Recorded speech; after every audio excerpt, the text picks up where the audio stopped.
Go Patty. I love it, because then you have a new appreciation for me. Because even though I've seen like the worst. Rhonda, do you know when the chocolates are coming? December 8th, they should be there. At the latest. Okay. Ooh, don't ever say that. Gonna say that's, Fair enough. Once you commit that's yourself, set up for yeah. failure with nuggets. I got an email that said they're shipped, so. Good. So, Mr. Mayor, who do you want to watch in? I'm gonna have any choice. I suspect it will be Winnipeg and Hamilton. You think so? Yeah. Winnipeg, I would definitely Winnipeg, I would Yeah. put money on. Don't bet. I probably, well, I don't bet a lot of I'm money. just kidding. I put 20 bucks on. You want the riders? You can have the riders. I'll take you. Yeah, if anybody wants to bet, I'll take Winnipeg all day long. I think you guys are in for size. Oh. What does Well, that those mean, Brass? Are stupid you Elks ready? tickets I got, I'm sure hoping I am, because I think I've got everything with West winning, so. Oh, have you? Although, if Winnipeg makes the cut, I should win it. The best one was I got the last two in the book I bought. There was scores on them, but below the score it said void. So, Oh, they saved in just for you. yeah, I'm very aware of that actually, so. Yeah, I didn't look closely. I bought a book of them, so. Yeah. My grandson. yeah, I bought a book from Young. My one from Young Mags and then another one from Young Thorough, so. And of course Eugene shows up, or not Eugene, Vernon shows up. Well, you gonna buy tickets? I said, I got lots. He says, oh, wow, well, you do, so. I got out of that one easily, So so. my sister told me she'd be wanting 60 or 80 tickets, I think it was. Oh, I think those He are got to Casey's fill them all tickets to out sell. for. oh, they are, it's a pretty good cause, right? And they're $2 a ticket. Well, just Sandra's still probably coming, hopefully. Sandra is not coming. Oh, she's on her not? way to consort for a, Acadia Foundation. Yeah. Biggest foundation Oh, okay. company. Okay. she got a hold of me about an hour ago, asking me if I remembered, and I went, no. So I guess that is one question I have, like I kind of asked this before, like what takes precedence? Is generally our council meetings and our budget meetings, does that not take precedence? Because that's what I understood in that, because there is some conflicts. My And I- understanding, and I don't think there's a written policy or rule. I think you as a counselor have to make a decision as to where you're most needed. At the end of the day, today's an information meeting, it's a discussion meeting, not necessarily a ton of decisions being made today. We're not approving any budgets today, but so yeah, sometimes it happens and you just have to make a judgment call as to where you're Well, it most, was her first Acadia meeting, so she was pretty, Yeah. yeah. so. Just point of reference, I'm leaving today too at 2 o'clock for a medical Yeah. appointment. Okay. Just so, you know, Yeah, I remembered. I won't give you the details. That's fine, I really don't need them. So I guess we can call it to order, eh? It is, that clock says 1:02, so the one behind you. Oh, okay, that's better Don't than worry that over about that there. one. Yeah. 206, that's not good, eh? Okay, so call to order, adoption of the agenda. The motion, we've got it here. Yeah, sorry, Tim. That's okay. I got two. Yeah, I got it here, buddy. Agenda, regular council held November 9th. No, No, wrong one. top, right at the top there. That's the right one, Dan. Just the recommended motions just above that. Yeah, the agenda for December 2021 special council meeting be adopted as presented. Motion. Sandra B, Council B. All in favor? Carry. Okay, Mr. Mayor, what I wanted to do, in front of you today, you have a document that says budget options December 1st draft.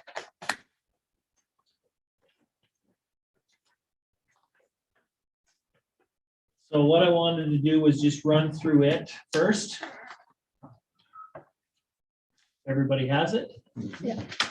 Okay, so there's no motion required. The first part just basically outlines what we did, coming in, that we're anticipating that we're going to approve it at the December 14th meeting, that meeting will have to be, the budget would have to be a balanced budget for 2022. Shows where we started with deficits for each of the 3 years in the budget. Then at the bottom says correction of errors to the original draft budget. So I just want to run through those. So some of it's errors, some of it's new information that we've gotten last week. So under the operating budget, we did receive notification on Monday that we were successful with our grant application to the Federation of Canadian Municipalities for an asset management project. So what that project is we want to do an update to our 2014 infrastructure study. And we want to do some updates to our GIS system.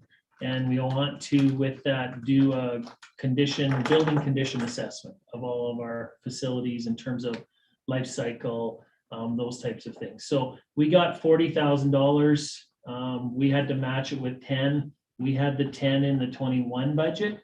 So we'll move that to 22. So we won't need to we'll have that revenue for 22 available.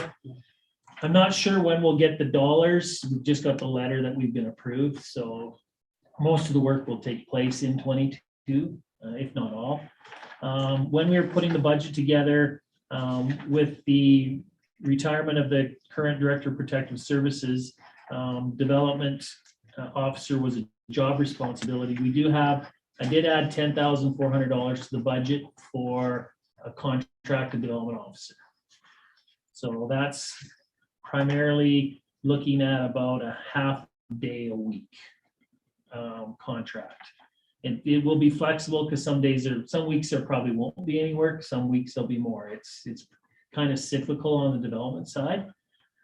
And again, this we forgot to put in. So with the initial plan is not to fill the Director of Community Services position, but we intended to set some dollars aside for contract resources if we needed some help with some projects that were coming along, that we could have some dollars, we could hire someone to manage those projects on our behalf. So we've added 20,000 to the budget for it.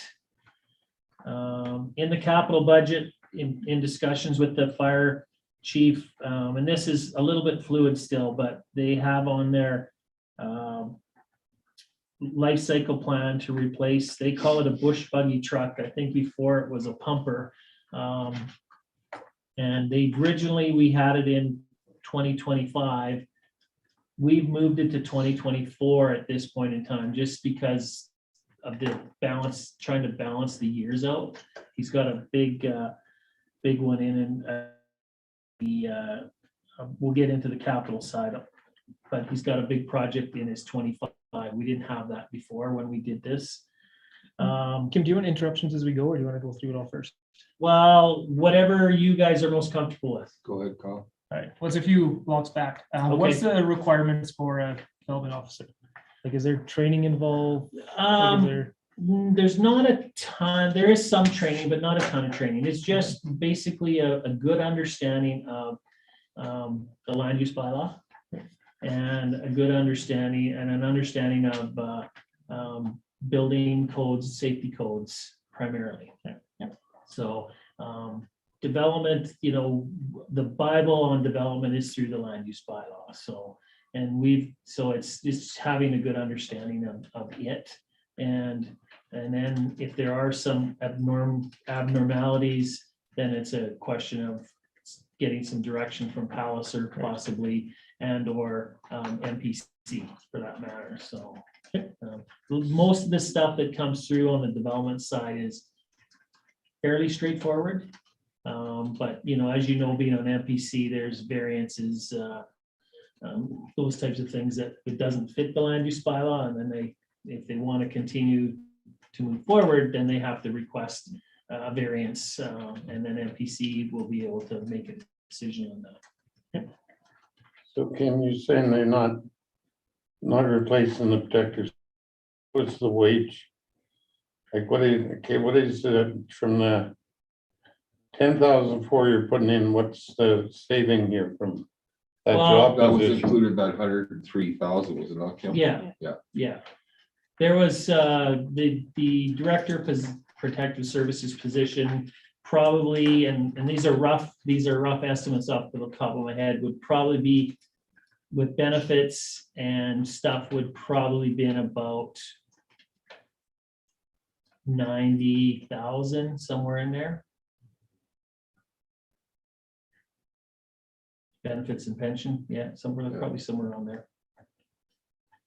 So it's, just so you know, Councillor Campion too, there's this 10-4, but we did include money under bylaw for contract a peace officer.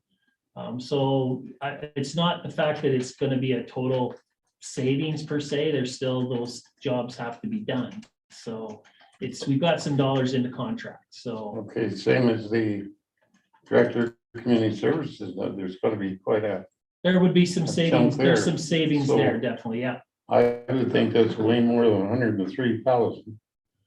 That was showing in, you said there was 103, There's 103,000 savings from 2022 budget to 2021 budget. yeah.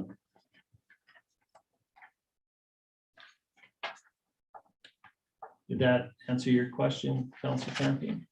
We'll get in, there'll be more discussion as we move forward, definitely. So with bylaw, that falls back to you then, Kim? Like as far as what they do and their role in town?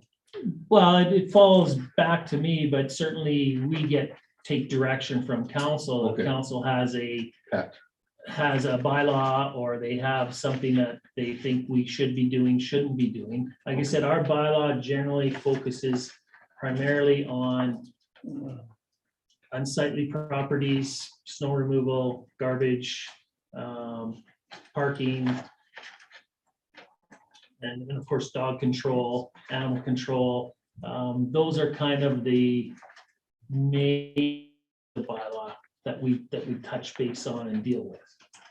So Yeah, Facebook is a great dog control.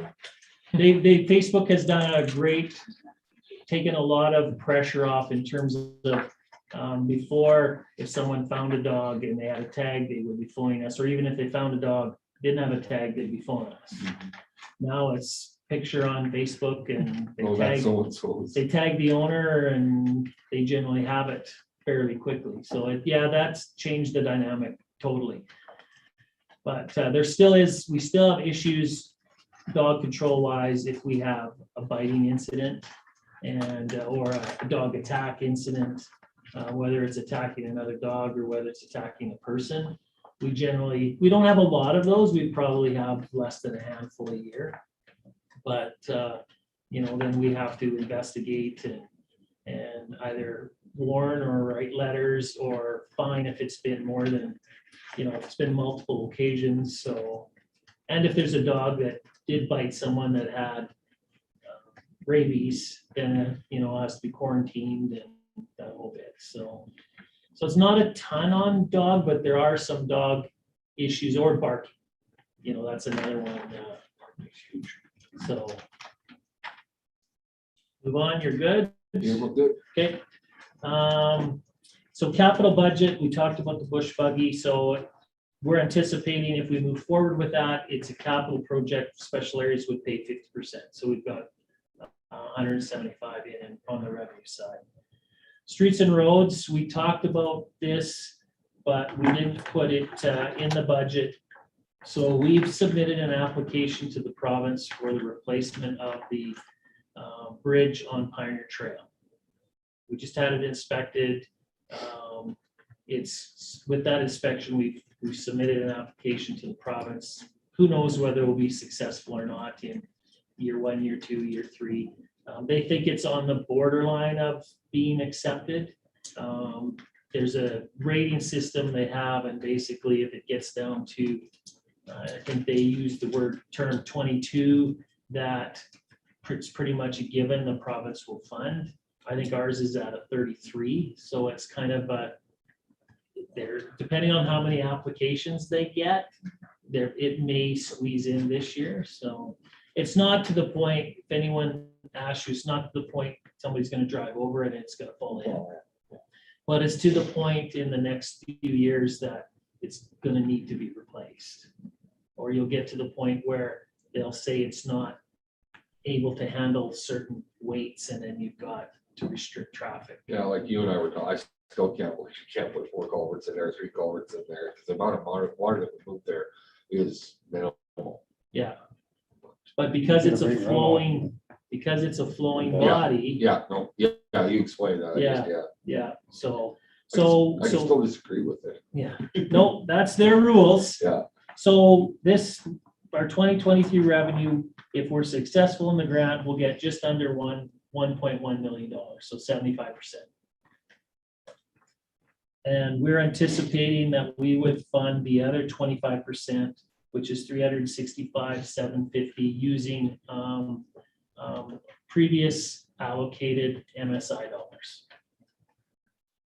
So Would what specialize yourself on I half haven't, of that? I haven't asked them, Council Campion, about that, but that's something if we move forward and we get, approved, it's something we can have some further discussions with on that. They generally haven't funded, roads in our district, but it's certainly worthwhile having a conversation with them. So, and if we did, we would probably approach them to split that 25%. So each of us would pick up 12 and a half. So it's not, I'm not ruling out, approaching it there, but I haven't yet. So airport, we also submitted an application. We've had it in capital, and we had a guess of what it was going to cost to replace the lights, and we were off significantly. So MP put in a grant application for us. So you'll see we've increased the runway light program in 2023 capital budget. We increased it from 100,000 to 470,000. I can't imagine it being 470, but that's what they've provided as their estimate. So the province again has a grant application under the Strategic Transportation Infrastructure Program. So we would be submitting an application to that. Again, it's 75% funded. Special Areas has already confirmed they would cover half of the 25%. We've got a cost share agreement with them on the airport right now. They cover 50% of the net operating costs. So they've already told me they would cover that cost if we're successful. So Who owns do we own the airport, or do they own? the town of Hanna does. Because they owned the land at one time, didn't they? I don't know if they own the land. We might have maybe been in their municipal district, but it's been annexed into the town. So I thought when we were doing that thing with that Superior Code thing, you and I, remember when they were discussing putting the hangers and everything in there, I thought at that time it was Special Areas had to give the approval. no, Where they put them. no, Okay. no, town does. Pool, talking with Kevin, the water slide pump that's in the budget for 2022, he's confident we can reduce that by $5,000 to $10,000. And community center, they had asked in the budget, and I had missed it, for a floor cleaner for the community center. They were using one from PLRD that PLRD handed down to them a few years ago, and it's crapped out and can't be fixed. So that was $8,000. Any questions on any of those? Okay, I'll move forward. So what I did after that on the next couple of pages is I looked at it knowing we had a $500,000 problem, just like you guys looked at it knowing we had a $500,000 problem. And what I've put forward under recommendations would be, if I was making a decision, and I had to get us to 500,000, this is what I would do. Obviously, I'm not the only one doing that, so I just wanted to look at what we have. Maybe you have some of the same thoughts on getting rid of our $500,000 problem, but I'll just go through it. So Public Works, we would move the half-ton truck a year from 22 to 23. We would then move the loader in 23 to 24, and the used forklift from 24 to 25. So just trying to move the amounts down the road.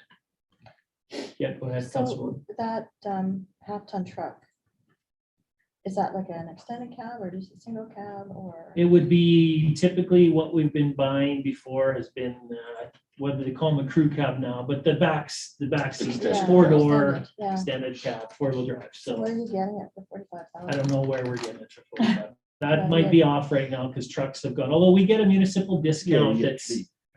fairly decent. Yeah, but still 45,000. It might be a little shy. It might be a Oh, little you shy. can buy what they call the WT model from GM right now, without the municipal discount for Oh, really? $49,000. I just bought one, so. Oh, wow.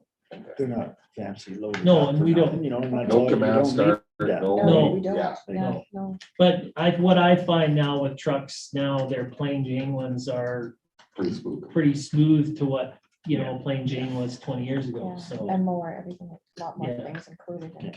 Standard. So that's what we would look at. Under streets and roads on the next page, we would relocate the sanding plow truck from 22 to 23.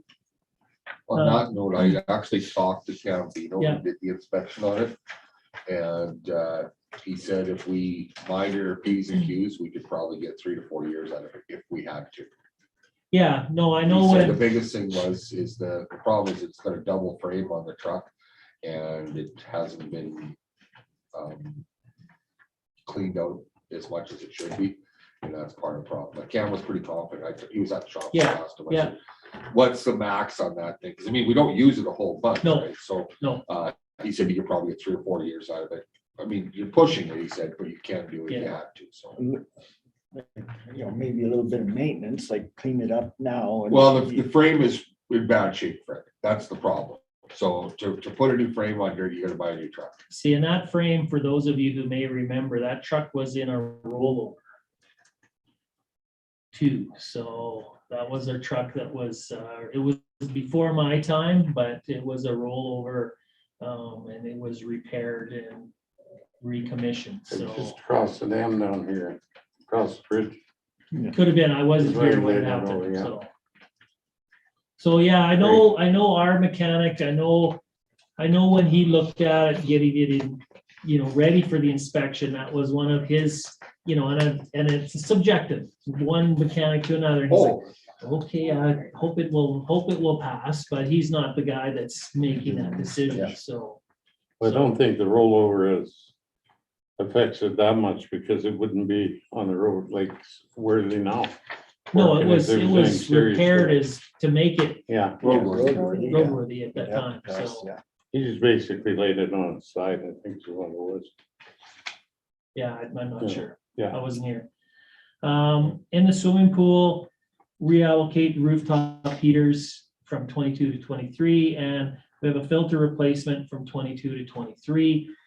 And that was in there a few years ago, council will remember. We went to start up the pool and one of our filters started leaking. And so we had to order a new one and there were some timing issues there. Finding gaskets. Well, Kevin's pretty confident right now that it wasn't just that, because they're all the same age. They were all new when the pool was built 10 years ago, I guess. So he's quite confident that it's not going to be an issue in 2022. So What are them rooftop heaters? over top of the Or the the new, pumps pool- the in new, that no, room? the new pool area, like when the addition was made, the heating and cooling system are rooftop. So they're on It's the, not for heating the air, it's for No, heating the pool. inside the building. no, it's for heating the air. Yeah, Okay. it's the furnace, Okay, I don't know. furnace air conditioning for the new addition when they added the pool in Inside. 2010. Inside the building. Yeah, Yes. it's not heating the water. Yeah. So.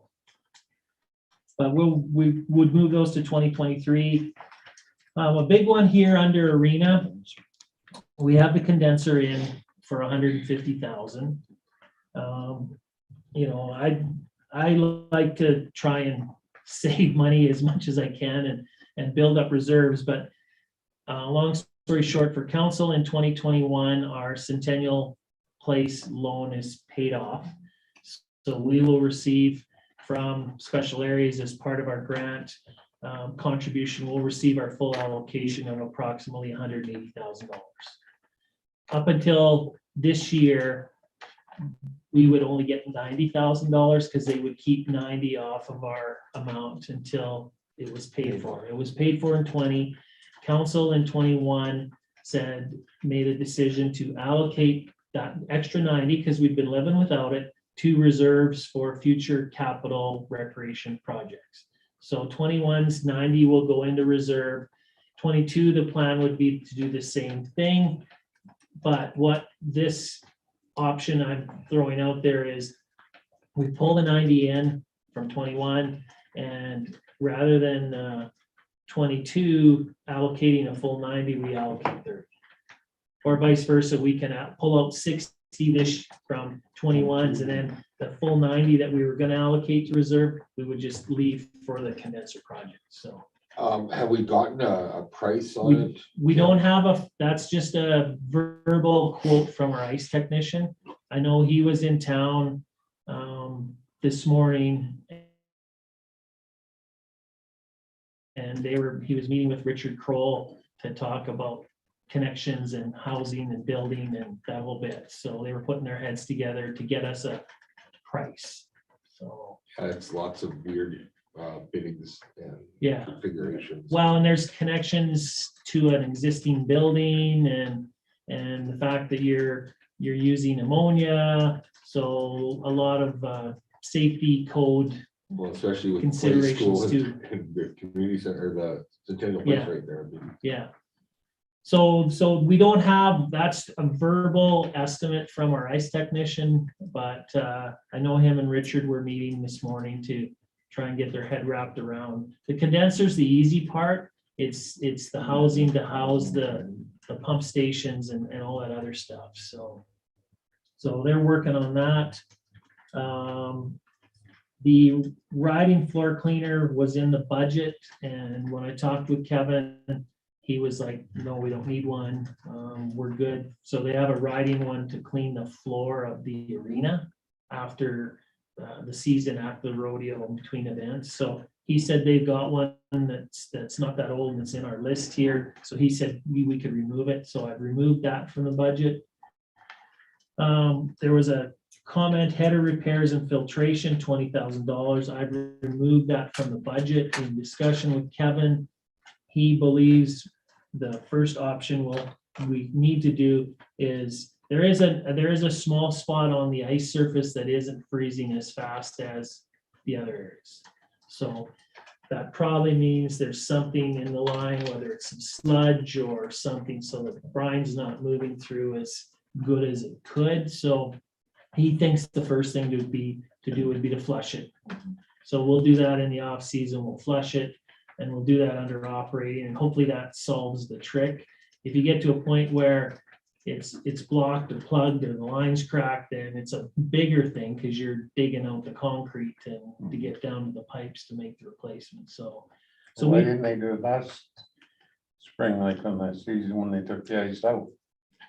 Because they knew the problem. well, they didn't. This is the first fall. It was working fine. This is the first Okay. fall when they went to make ice that they noticed it this fall. There's been a Okay. couple of spots over the years that have, and I'm guessing the blockages because there are issues for a couple, 3 weeks, and then mysteriously they heal themselves. Yeah, possibly. And Yeah. so I'm fairly confident in saying. And that as, there are and you blockages. notice it more, and the guys notice it more when they're making ice than they do when they're maintaining ice.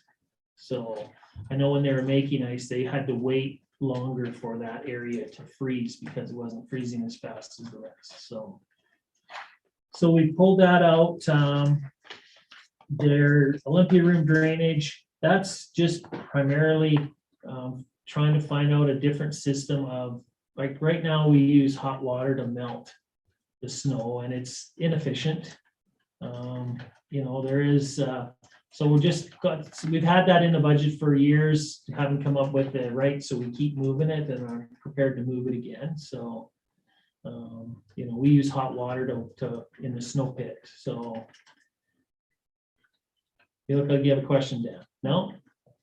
I'm just trying to wrap my head around that, and I'm sure I know the answer. We are subgrade, Yes, yeah. yeah, There's yeah. a If you lot know of, it, yeah, a lot of facilities are taking their snow outside. definitely, and- yeah, dumping it. Yeah, Yeah. no, I've been there a million times, I'm just kind of going, yeah, that's subgrade, so. Yes, yeah, it was dug out and, Yeah. and yeah. Yeah. So, the other thing here, there's a real ice system. We didn't have it. I wanted to add it in 22. Kevin's a little hesitant. So when I say real ice system, it's some sort of water purification Nice, similar to that basically the makers basically say, then you don't need to use hot water to flood. So some of the arenas we've talked to are happy with it. Some of them are not so sure.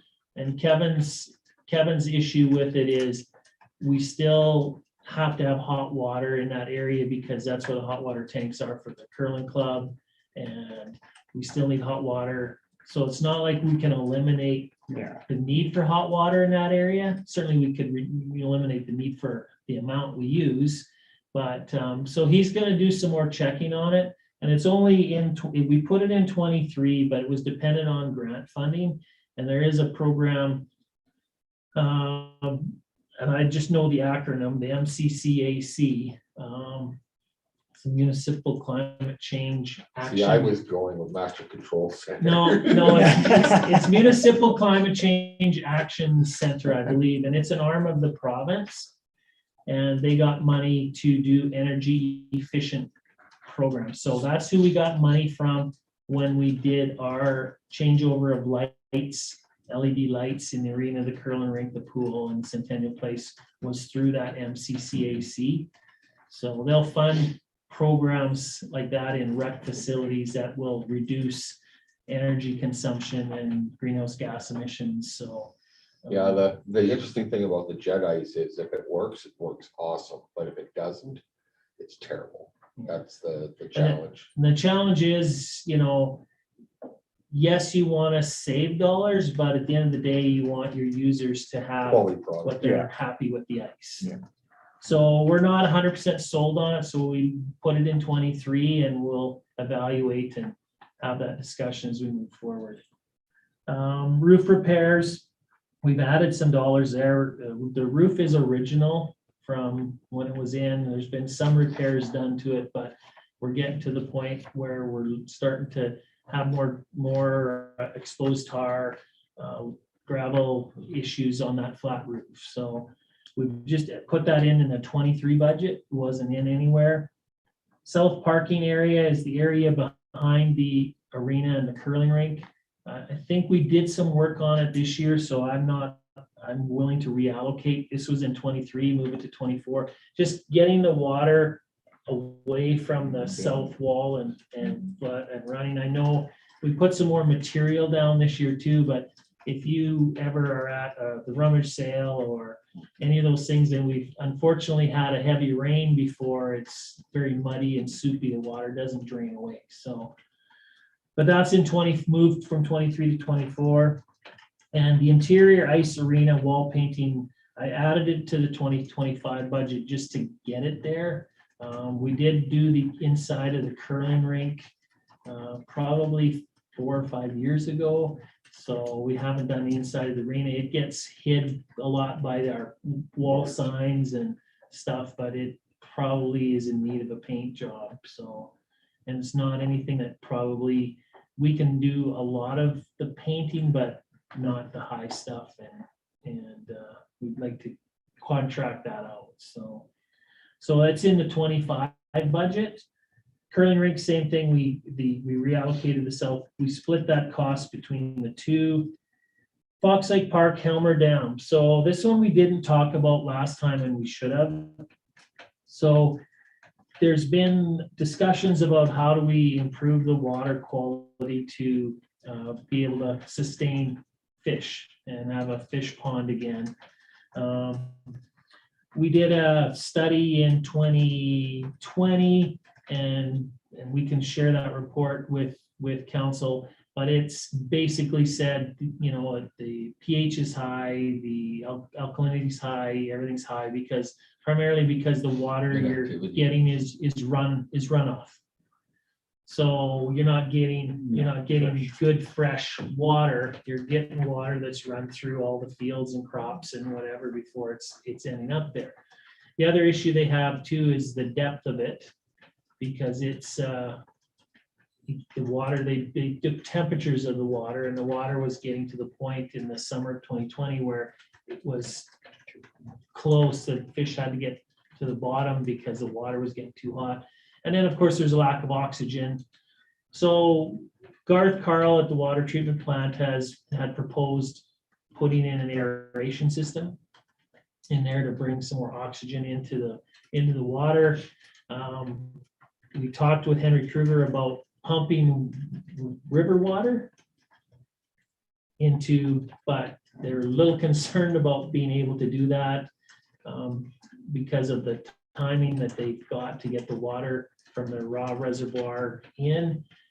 And they're concerned about ramping up the pressure on those pipelines because they, haven't been used a ton. So this budget, Garth got a proposal from a company that he deals with that has put in an aeration system out in their raw water reservoir. And so it was $240,000 to do the aeration project. The original budget you had before you the other day basically had that project in with the town contributing $120,000 and the Henry Kruger contributing $120,000.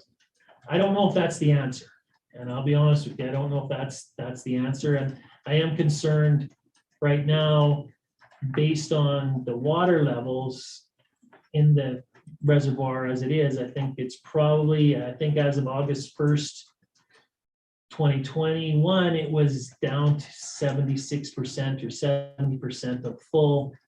It probably went down after that point in time. And my biggest fear is we don't see the white stuff yet. We don't see a lot of potential for runoff. Who says we're not going to get it? But when I look out in the Watts Flats and I look at the tributaries leading to the lake, There's lots of stuff to fill. there's lots of stuff to fill before it's even going to start running there. So as far as I'm concerned, there's always three options here. Council, A, we move forward with it like it's in the budget, the first budget.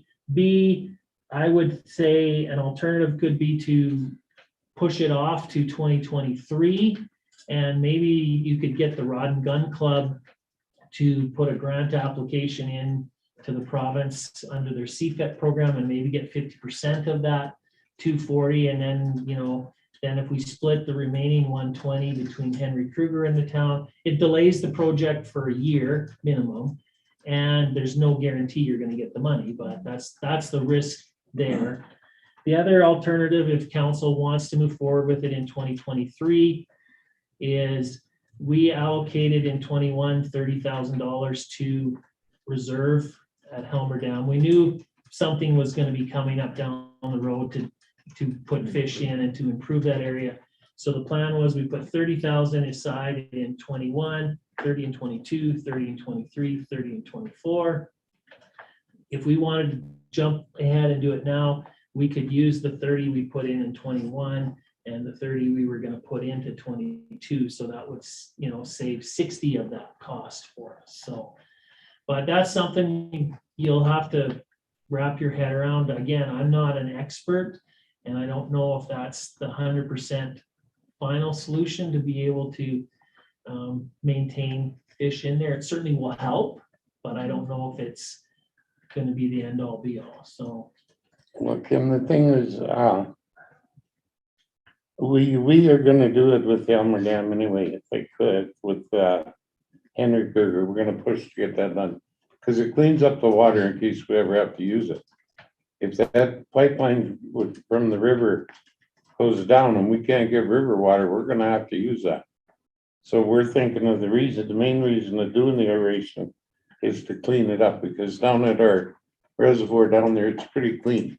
The water, that aeration does quite a good thing to it. But you have I'm to gonna keep also, pushing Henry Kruger to do that. We can pump the river water.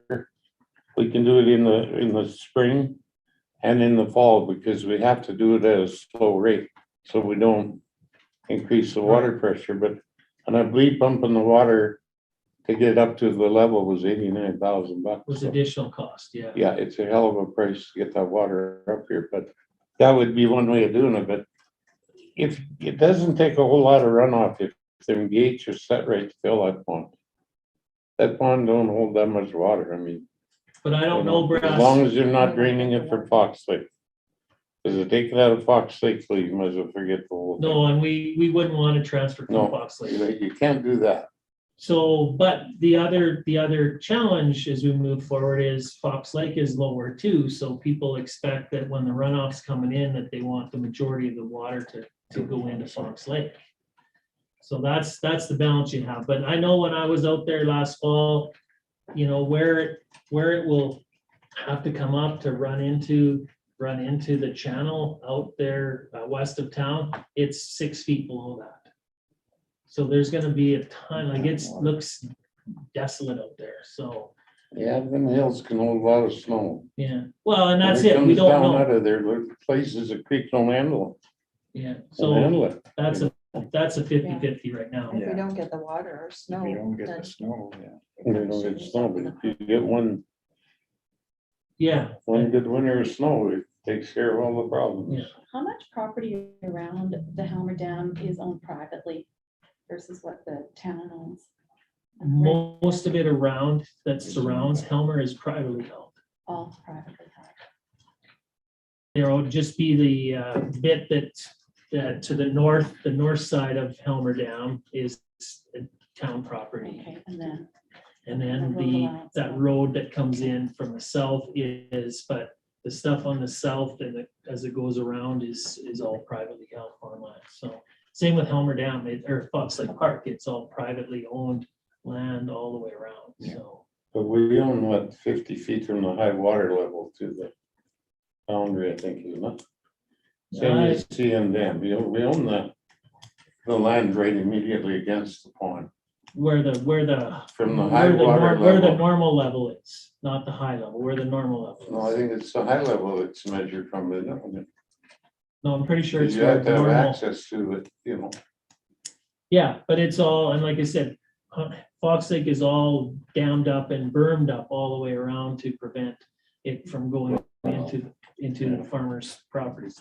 And so we didn't talk about the Helmer one last week, and I apologize, because it's a major project. The other thing I've looked at here is maybe delaying not delaying, but we were gonna do $30,000 worth of electrical work at Fox Lake Park. Maybe we do 15 this year with the money we transferred into reserves. See how far that gets us. The other thing at Fox Lake Park is reallocating pathway development and tree planting. Just move them years back, keep them on the books, but just move them back. Parks, we had a turf mower purchase in, we would move that to 23. We've got skate park upgrades in, we'd move that to 22, from 22 to 23. The skate park's an interesting one. We have had some comments from people that they'd like to see it improved, they'd like to see more equipment. And I know the school was through one of their learning, I can't even remember what they called them, but the project groups was looking at doing something, and talked with Kelly Lewis a few times on it, but I haven't heard a word about it for a long time. So whether we want to, as far as I'm concerned, if someone in the community wanted to come up with a good idea, good plan as to what they wanted to see, how we can move it forward, I think council would step up and Well, I help was just fund it, thinking but our- we need the plan, Yeah, right? our CIA guys and resurrect them and They just disbanded, I though, know. right? Yeah, I know, I think we need to resurrect, if we can, a new CIA Yeah. group, because that group is, I think. they drove me batshit. So, but that's, so whether we leave it in or whether we don't, I've reallocated it in. as Surprisingly, an it does option. get a lot of use. Yep, Initially it was really, really busy and then it kind of faded out. Now it seems to be back up in a pretty common spot with Meridian and the place going Yeah. to witness it firsthand quite a bit, so. I think all rec is busy these days. Yeah. Well, yeah, you're right. That's the thing, Especially. yeah. Okay. so like I said, this was just an idea, Limitations. recommendation. But this Um, is, I'm sorry, excuse me. Yeah. But the regular maintenance would still be Yeah. going on it. Yes. And so what? This would would there probably be, some sort probably of- be looking at new equipment, whether it's new surface, Props you know. Because as Mayor Povchuk has said, it was just an asphalt Yeah. surface that was laid at the time. As asphalt ages, it becomes more porous. Yeah. Whether it just needs a small overlay and maybe a little bit of equipment might be what wraps it up. I don't see us expanding it and creating any larger space. We don't have a ton of I space don't unless think we we have wanted to to do move into the park, but. So we had put it there just as in a budget amount, but in here, I would recommend we move it back. We've talked about doing a Memorial Park fountain rebuild because the fountain doesn't work anymore. It's supposed to have water that's supposed to come down, and I can't remember the last time it worked properly. So I think Brad's testing his memory.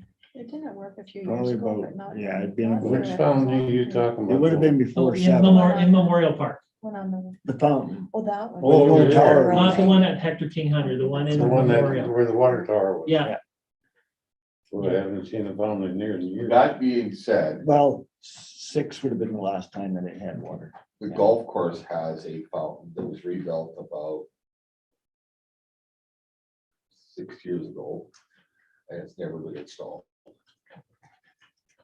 that's The one, but the one between 9 and 18. see, at Memorial Park, and again, I'm not the expert, but it's not necessarily a fountain. Oh, like okay. it- Sorry. That's the word you use, it's a Waterfall. It's a structure, right? Okay. So the water's supposed to come up and it's supposed to fill up and then drain Cascade over. overflow. Okay, Yeah, so, sorry, yeah.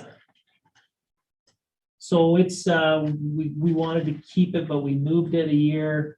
Rcmp Park, again, not a critical one. We've had comments about it'd be nice if the pathways were wider in the park, because it's hard to walk side by side or someone with a stroller and someone beside them.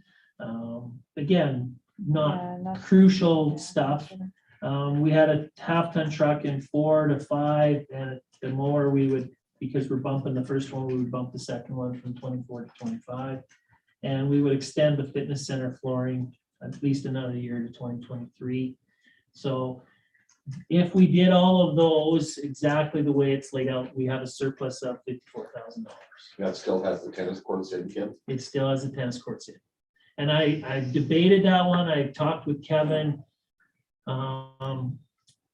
He says when he's met with the tennis court guys, because of the condition it's in and the cracks that are in it, that the 150 that they've got in their quote basically is an entire new asphalt Build pad. out, dig out and surface. There is an option that would be cheaper and might buy you some time, but it's basically going in and cutting out all of the cracks and refilling them before you then resurface it. So it's a tough one, if council bit the bullet and put it in and got it done, it's probably good for 20 years. Yeah, But, for something that hasn't cost a penny for Yeah, 35 years. yeah. So, but it's still in, Mr. Mayor. But Gwen said that at the community service meeting the other night that the 150 won't even come close. They wrote and looked at it again and Well, it's the gonna be a lot challenge, more. the challenge will be, the price they gave us was based on asphalt prices in 2021. So, but it was from their supplier, and whether we can get a better deal going to a different asphalt supplier like Brooks Asphalt instead of the supplier that they would normally lose. But there is concern about the price of asphalt in 2022 because of the price of oil and the infrastructure work going on in the state, so. Mr. Neal, I'm just curious, Centennial Place is how old now? It opened, I believe, in 2011, And late in so, 2011. okay, so are we looking at replacing the floor in there every 10 years or so, depending on usage at a cost of $30,000 and maybe Yeah. more? They already changed both the dance floors in that upstairs thing, so. So is there, I know gym floors that have been in schools for a lot longer than that. So I just need to be, What? Community services. Are you talking about? no, I'm in the- talking in the fitness center, where the equipment is. They changed both. Oh, Not- just not fitness, the- okay. not the floor where the. I was basketball wondering, because is. we had two different Sorry, conversations, yeah. yeah. Sorry, I knew no. where you were talking. Okay. Yeah, it's not the field house Okay. floor, it's Okay. the rubber fitness center floor Where the weight upstairs is. and where the weight room and the cardio is. Can't believe that would be gone in 10 years. Yeah. I'm trying to tease you out, but they only do need. But the dance floors went in 10 years. The dance floors were replaced, yeah. Yeah. So, I have a Go ahead, question. yeah. How many people are like, how much usage is the tennis, to go to the tennis court get? You think? Like you saw, a People lot don't of clock people. in, I don't know. yeah, No, it's, but just, you saw more uptake on it with COVID and all this sort of thing. Yeah. More people out there, but I guess Yeah. if it's a crappy service, they're not. The really thing gonna is, use I look at it anyways. and there's gaps that are, they could be 2 inches wide. Yeah, and It's they're been left an dangerous. inch. It's been left too pretty long. dangerous to be See, that's what using it Gwen for what said, it's that designed for. the cracks are too far, they're too wide, they can't yeah, repair them. that's so- why they're not recommending that as an And option, also but they wanted, what the community service board thing at the other night, they said that they would like to have it set up for lineage and everything also for the pickleball players. Yeah. So Oh, that absolutely. they could use it as a, when they wanna Mhm. host a mini tournament and Yeah. Yeah, that would be things good. like that, which makes sense, Yeah. you know? Pickleball is crazy. the new surface, when it's done, if it's done, the new surface will accommodate 2 tennis courts and I think 8 pickleball courts. So they'll have the lines done so that you can use it either way. Our pickleball group are fanatics, as the mayor has said, No kidding. but they will, and they're very happy right now using the outdoor rink. Primarily because they've got close access and washrooms and those types of things. So whether we redid the tennis courts, whether they would want to move there is debatable, but it also does open if they do ever want to have a large tournament or something that they've got. It opens the additional sport to more courts. people. Definitely. entirely. Yeah. Yeah. Would the users of that tennis area have use of the washrooms in the golf course clubhouse? or- They're not gonna get turned away. I mean, it's a public building, so. Yeah, no, that's an option that with the pickleball guys though, like I said, they're as fanatical a group as I know. Yeah, So but Would they have access to grant funding? Like, would they? They're are they a not- nonprofit? I don't believe they're registered, Counselor Bowden, as a society or have any of that corporate able- stuff yeah, to it'd be be able nice to apply. So, To help share some of the costs. yeah.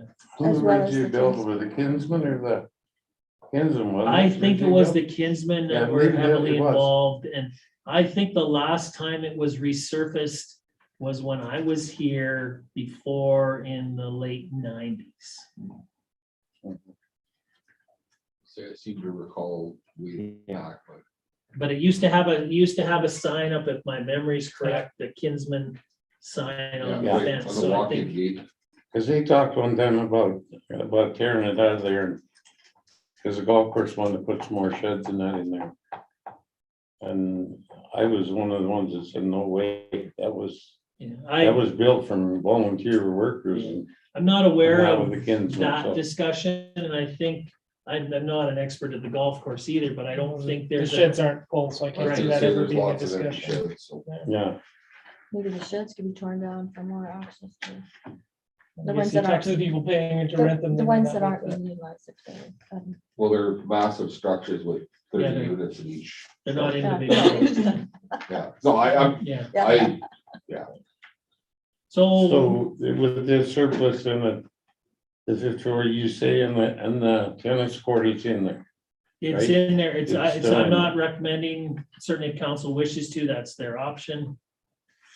That's where I basically, like I said, if I had to get us into a zero position, those would be the moves that I would make. But again, every single one of us will have different ideas. I just got some scratch here, because that's what I do. The 140,000 for the arena condenser is it, correct? 150, 150. yes. It's, and speaking of important things to the community. Yeah. Yeah. That has to be, Well, that's gotta be done. well, it supports the arena and the Tournament as well, curling rink yeah. as well, so, yeah. I mean, I- Too. And it's not I something, didn't pick it's, it up. Yeah. like I can say to you guys, I can say to you, it might, if we didn't do anything, it might be fine for yeah, if you lose the arena. 4 years. You lose the arena for 3 But months in the winter. knock time. on wood, it could go tomorrow. Yeah. It's at that point, so. We had a provincial tournament here shortly after I moved here, and I pulled up and the ice plant wasn't running. And you want to have panic in people. We'd already made arrangements to take everybody to Oyen via bus and whatnot. Luckily enough, I had a fellow that I worked with Chamco, found a fuse and delivered it from Calgary for us, and so. So I think, Mr. Mayor, the best way to move forward would be if we want to turn to your detailed budget. I'll find the right page. So it would be page 4, I believe, from page 5 of the document that we gave you the other day. It would look, This one. it would start with general municipal revenues on the top. Keep flipping, Council Crowell. Right colors, that's the right color. Looks like this. Got 5 at the bottom. 5 at the bottom. Has everybody got to that page? No, you, Second tab. Just keep going behind there, brass to page 5. One more. You guys, we're on, they're separate. It's right there. no,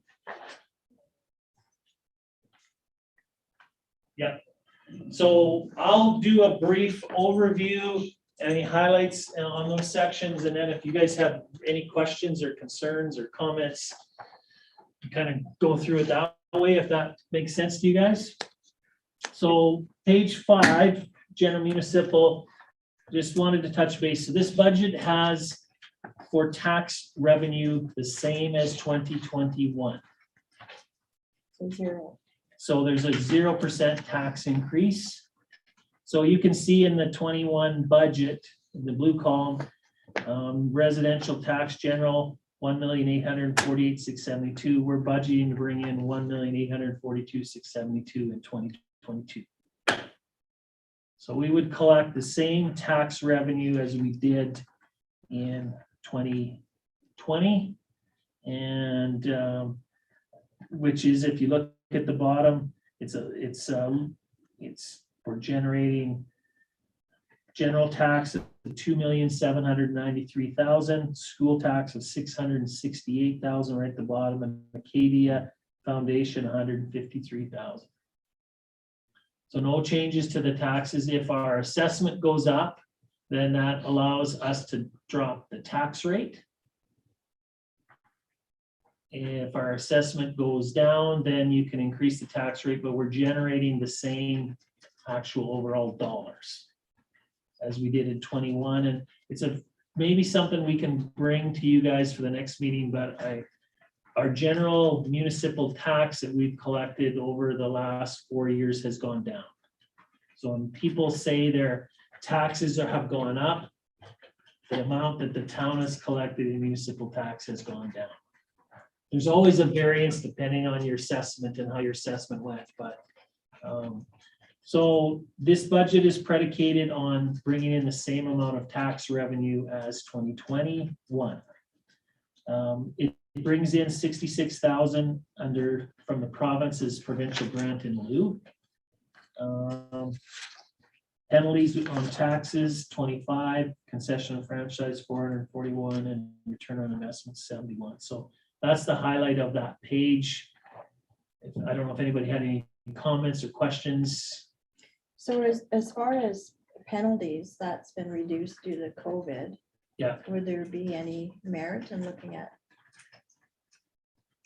increasing it by 1 or 2% or something? Like it used to be 8%, I believe. Well, the previous tax bylaw was your taxes are due September 1. If they're not paid, whatever's not paid by September 1 was subject to an 8% tax penalty. Then October 1, whatever was still outstanding was subject to 8%. And then January 1 was 10%.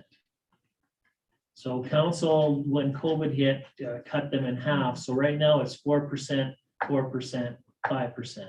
And I think that's still, my personal opinion is I think it's still enough of a penalty and a deterrent that most people still want to pay their taxes before they get hit with those penalties.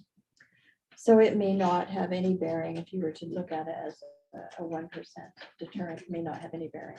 Well, if you look at it a 1% bearing and think it's the same amount of people that Are gonna be late again. are going to be late again, you'd probably bring in a few more $1,000. Yeah. But I still think that my gut says the deterrent is still there. It's not like they're going, I'm not going to pay my taxes. That penalty's not worth it. So So you need to leave it severe enough for incentive and. yeah, and you don't want to have it too severe. Otherwise, we'd have to blow a bunch of property again. Well, unless Yeah. we leave it alone for another year for people to recover. That would be our recommendation, to leave them at the rates they are now, which is half of what they were before. I agree with that. Yeah, just a question. Any other questions, comments on this page? No. Okay. Next section of revenue is general admin. I just want to highlight a couple areas. So just so I think we talked about it, was in my highlights before. So rental and lease revenue of 16.8.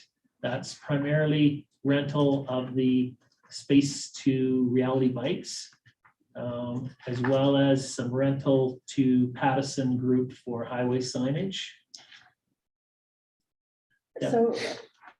So how many, just the one? Is there just one highway Yeah, sign out there? Yeah. And what do you get for it? $3,000 a year. Is there any opportunity for more? Is there any appetite for more, do you think? Or- I haven't explored that with them. But again, I think if we were, it would be an insignificant number. Okay. The chamber's having problem filling their signs as it is, so. Pattison sign, they've got their own direct corporate thing, so they're not local. But it's been, it's been as far back as I've been here, it's been $3,000. I don't know when the town first entered into that agreement. Pattison put this sign up, it's on town property. That's why the town's getting the $3,000, so. Thank you. Other revenue, the $5,000 up there, that is primarily the transfer of dollars for the Gooder bursary. So each year we give out $4,500 in bursaries through the Gooder Trust. So we transfer from the trust into here. And so 4,500 of that 5 is the trust from Gooders. So we talked about provincial conditional MSI is we anticipate it to be the same. Special areas, provincial conditional, the 300,000, which is an increase from 200,000. And then drawn from surplus is the money we didn't spend in 2021 on tax incentive, demolition incentive, and the council chamber renovation. So we would bring those forward. There, tax recovery property we talked about, we do have a property that we rent to an individual. That is the rent we generate less the taxes. So the auditors said we pay the taxes, and so we generate $1,000 a month. So unless the taxes were 1,900 on that property, that's the net revenue is 10,100. Police, we talked about at the bottom, we've lowered that amount because their 3-year average basically is based on the fines have been lower. So that we've lowered that. Any questions on that page? Comment. Turn them loose like they did there for a couple of weeks again. Yeah. Yeah, that also has its problems the other way. Yeah. So the next fire, so basically the 102.9 is 3-year average of what we basically bill out to other primarily Special Areas Board and Alberta Transportation for calls on the highway. So that's revenue. The provincial conditional is the MSI allocation for the rescue truck that's been ordered. Special Areas Grant, that is their cost share, 50% of the net operating costs of the fire department and net capital, excluding in this case the rescue truck because they've already prepaid for it. And drawn from surplus, the 100,000 we have in our budget to pay for the chassis of the rescue truck in 22. So because Special Areas has prepaid it, we'll pull that money from surplus to fund that portion. Fire ECT used to be Fire Essential Emergency Training Partnership. They used to do all their regional training through that way, but that grant's been eliminated, so it's not in the picture anymore. Emergency management, we've got money from a grant to do an emergency social services exercise. So we got the money in 2020 and we've moved it forward now because of COVID and not being able to get together and have an exercise.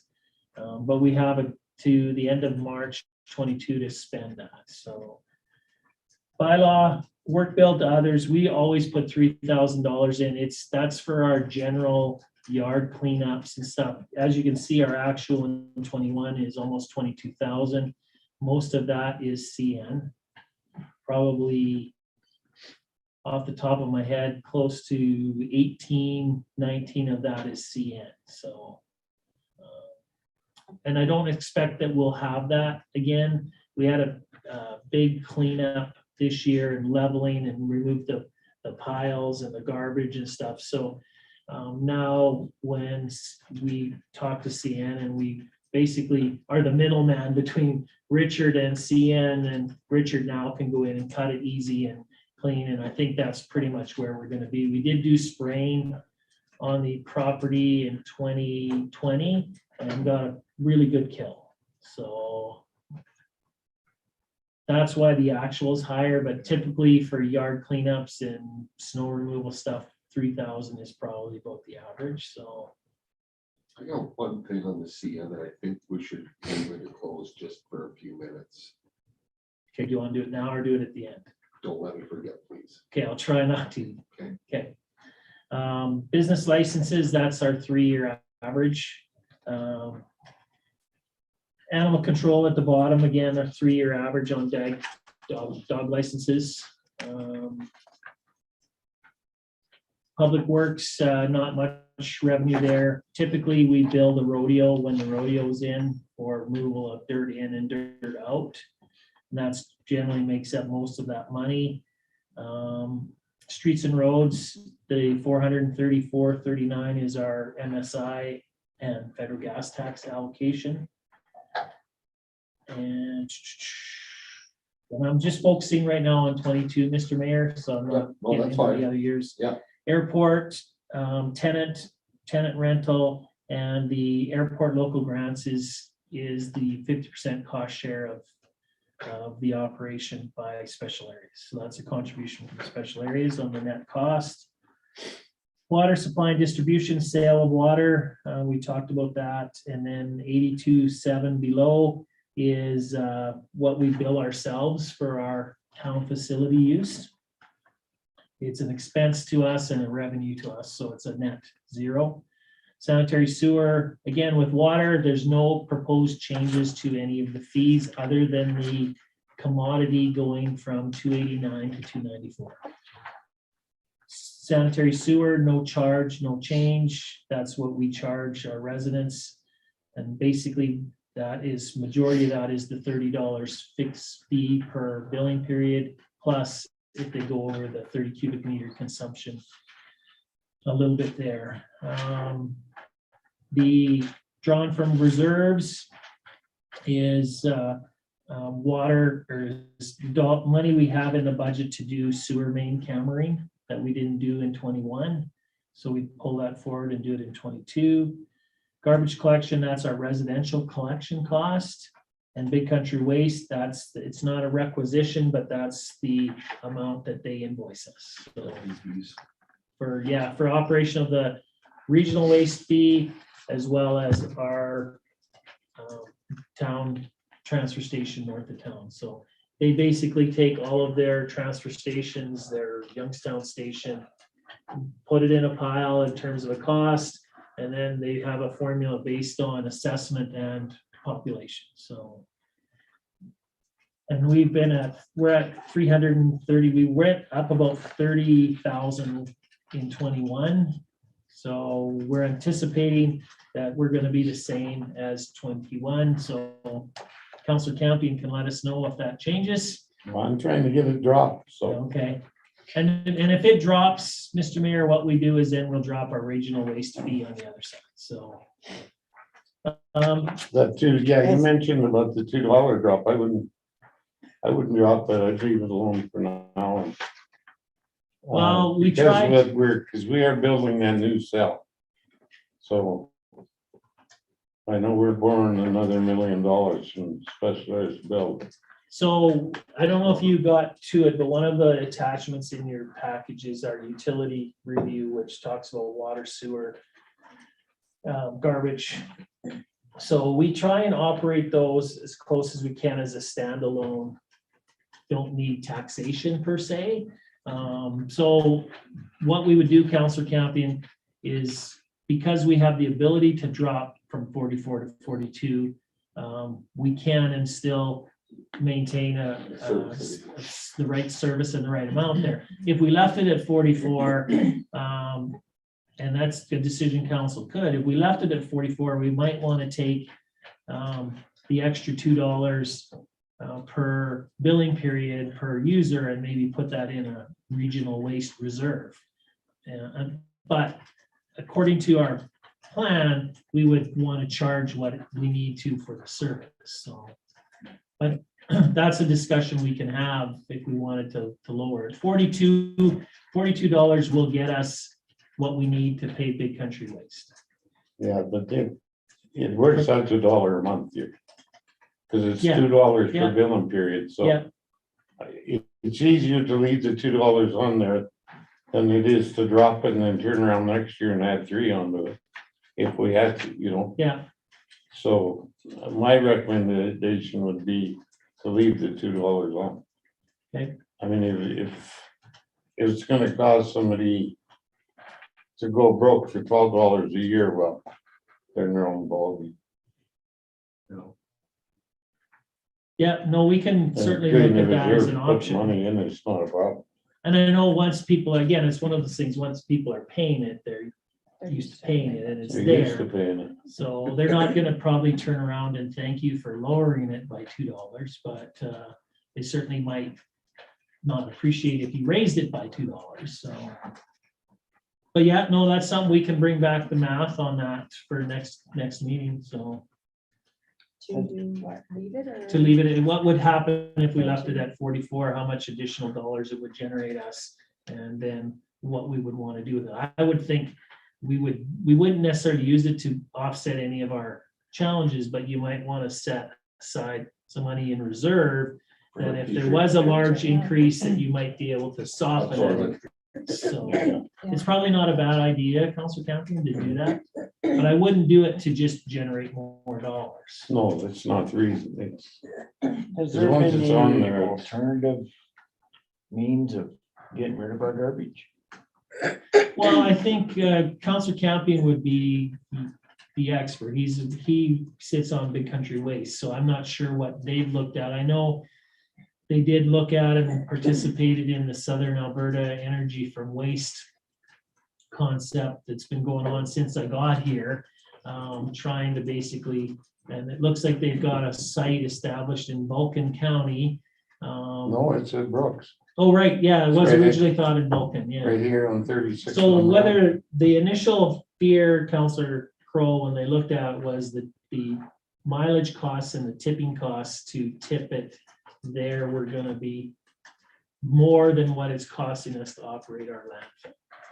But everything needs to be evaluated from time to time, and maybe whether those costs change, that might be an option down the road, rather than building new cells and hauling garbage there. If the energy from waste thing gets off the ground and is economical, I think council would look at anything in that regard to save some funds. So, But it depends, because it's not just a matter of hauling the stuff there. When you do that, you have to decommission your own landfill. And when they did the one at Wood Buffalo up there, before the McNamara fire, they decommissioned theirs. It cost them $12 million. And they still have to babysit it for 20-some years because of erosion. They have to go and drill holes so they can run piping and monitor for all the methane gas for years. They do that. but that cost is gonna be there whether we move next year or 20 years from now. That cost is still gonna be there to the members of the commission. Yeah, but I won't be on the commission then, so I don't care what they do with it. But and then taking it there, it's like I said at the beginning, it costs us X many dollars right now to bring a ton of garbage from, say, Ontario to the landfill. I mean, it's very expensive. That's why the requisition was so high. But when this thing goes in there, you're gonna be paying that trucking as well. Plus, when you get it Yeah. there, you're gonna pay them a minimum of $50 a ton. So if you got a truck that hauls 30 tons, you're looking at a pile of money every truckload you haul there. And I can't imagine what that ton of garbage costs from Ontario to get it to Brooks. You know, like, I mean, that is gonna cost one pile of money. So I can't see them closing our landfill and going that way to, like, I've been against supporting that thing right from day one, but Greg Shepherd was the operation manager, and he pushed it big time because he sits on the Save Us Board of Directors, eh?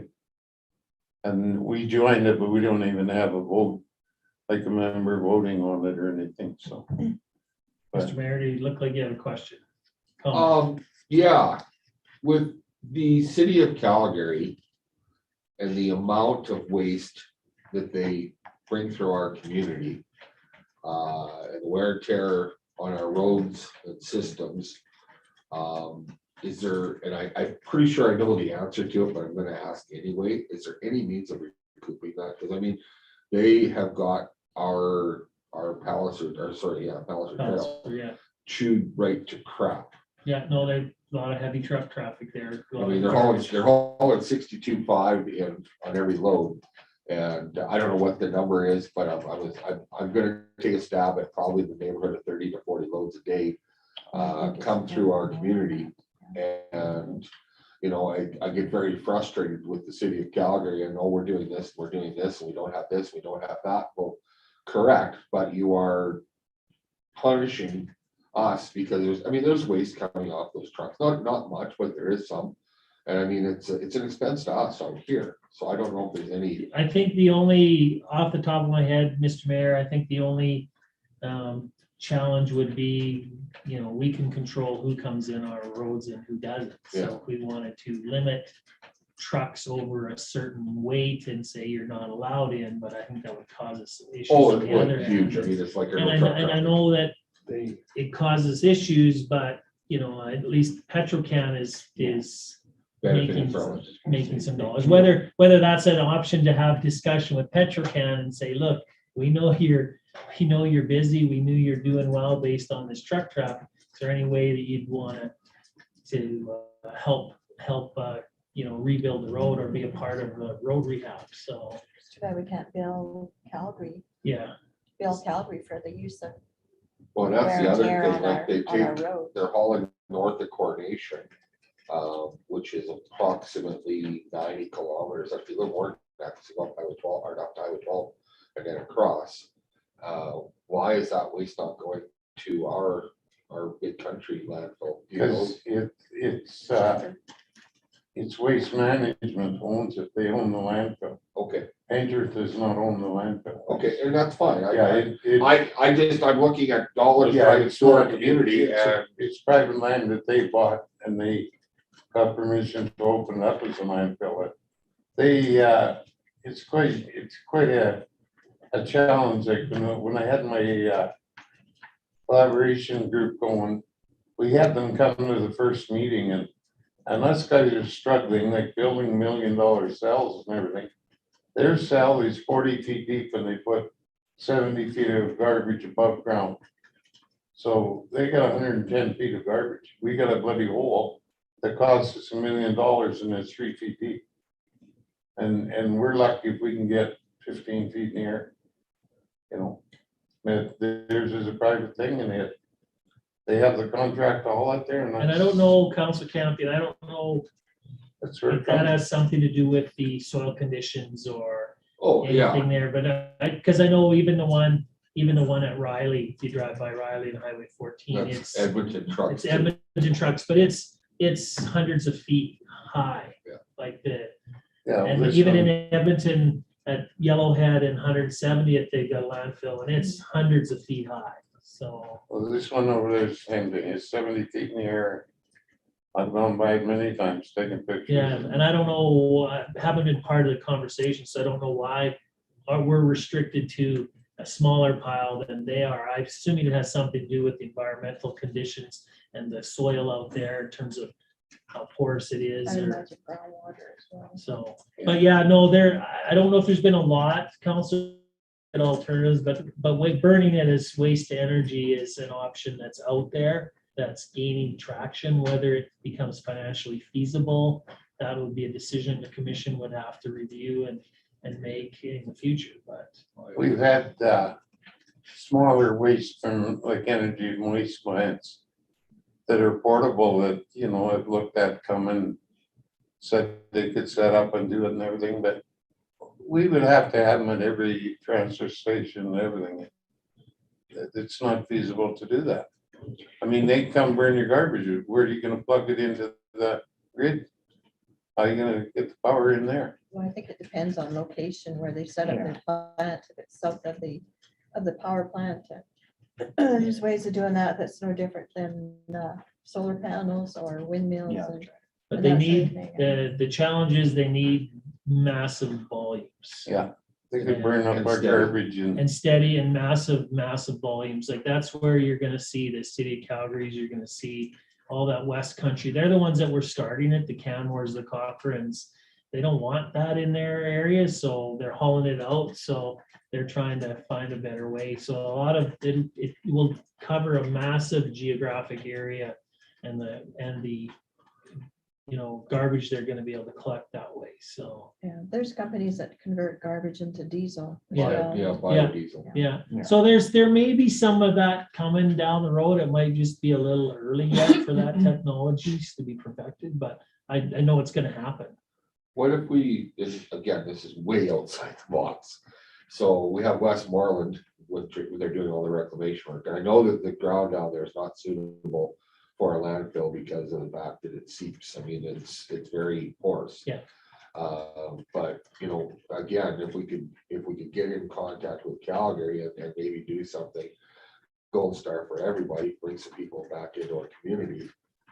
Is that something that's feasible to do? I realize it's not gonna get us any tax base. Well, it will, because Well, more well, for people special areas. What do you mean, put garbage? take, like, do either for lack of a better term, a cogen, where they're burning garbage and turning it into power, or they're turning it into electricity. Or sorry, electricity, or biodiesel. I mean, I know that the land out there, I mean, I just went on a tour on another issue, actually, they're working on their, what's it called now? Thermalite or Humulite. Yeah, I went on another, and they're actually looking at opening up another cell of Humulite. So when we went for our little tour, I mean, there's pits that are full of water in a year where there is no water. So I mean, they definitely have some groundwater issues, so it wouldn't be as a matter of just plunking it down and doing it, so. They got their own lie that don't put garbage in there. Oh, no, I'm aware of that. Yeah, yeah. Yeah, I'm not sure, Mr. I Mayor. I always said know, that's where the garbage should have went. I know that when Southern Alberta Group did their request for proposals for sites to locate this plant, Special Areas did submit that area. Yeah. And they went through their continuum of what they needed and what they wanted, and their best site they came up with was at Brooks. Yeah. So I know They- Special Areas did put I think that site special areas put two in, didn't they? Yeah. Yeah, they had two different types. So it's something that's, I agree, Mr. Mayor, it's out there, but it's something that may have some, I think it's almost more discussions with Westmoreland as the landowner, whether they want to get into that type. Something different. And I think a lot of that has to be driven by the industry.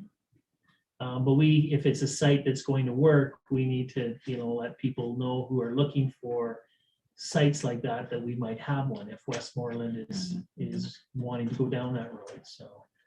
Well, Saela did get a very interested, like a backer who's very interested in building that thing, so it might come sooner than later, but I think there was interest in, I know I mentioned that area to GFL as far as, garbage and converting Diesel. it to diesel or south of the plant or something where Cinertech might have been looking at.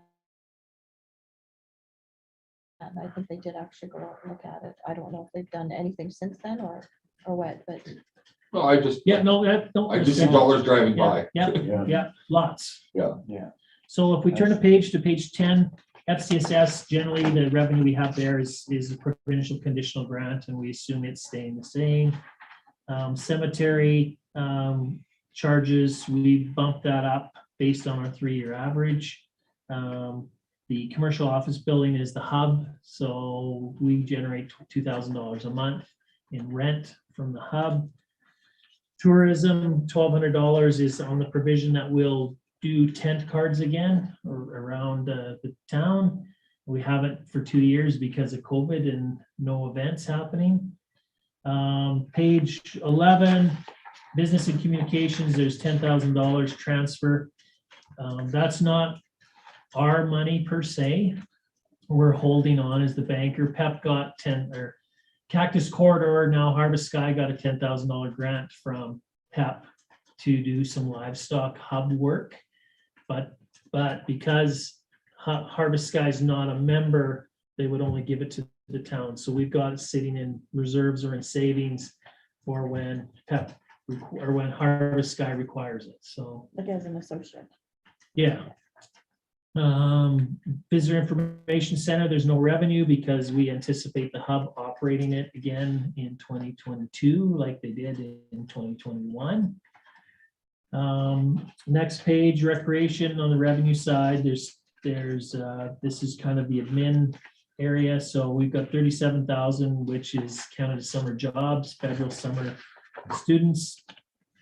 And 187 is the contribution from special areas. Cool, those are our averages, are pretty close to our averages. As you can see, a little bit less than 21 actuals. And those on council will know that in 21, we started breaking down our revenue. Before we used to have it kind of in one lump sum. So now we can tell if someone asks us a question, how much did you get on pool passes? How much did you get on reg lessons? We have that broke down, so, because I've been asked many times, you know, by somebody says, well, what would happen if we didn't charge anybody to use the pool for public swim? Well, you'd lose $15,000, and then you'd probably have less pool passes and punch cards, but that kind of gives you a better idea of where we're at. The 15,000 transferred to deferred, we'd be using for our capital project.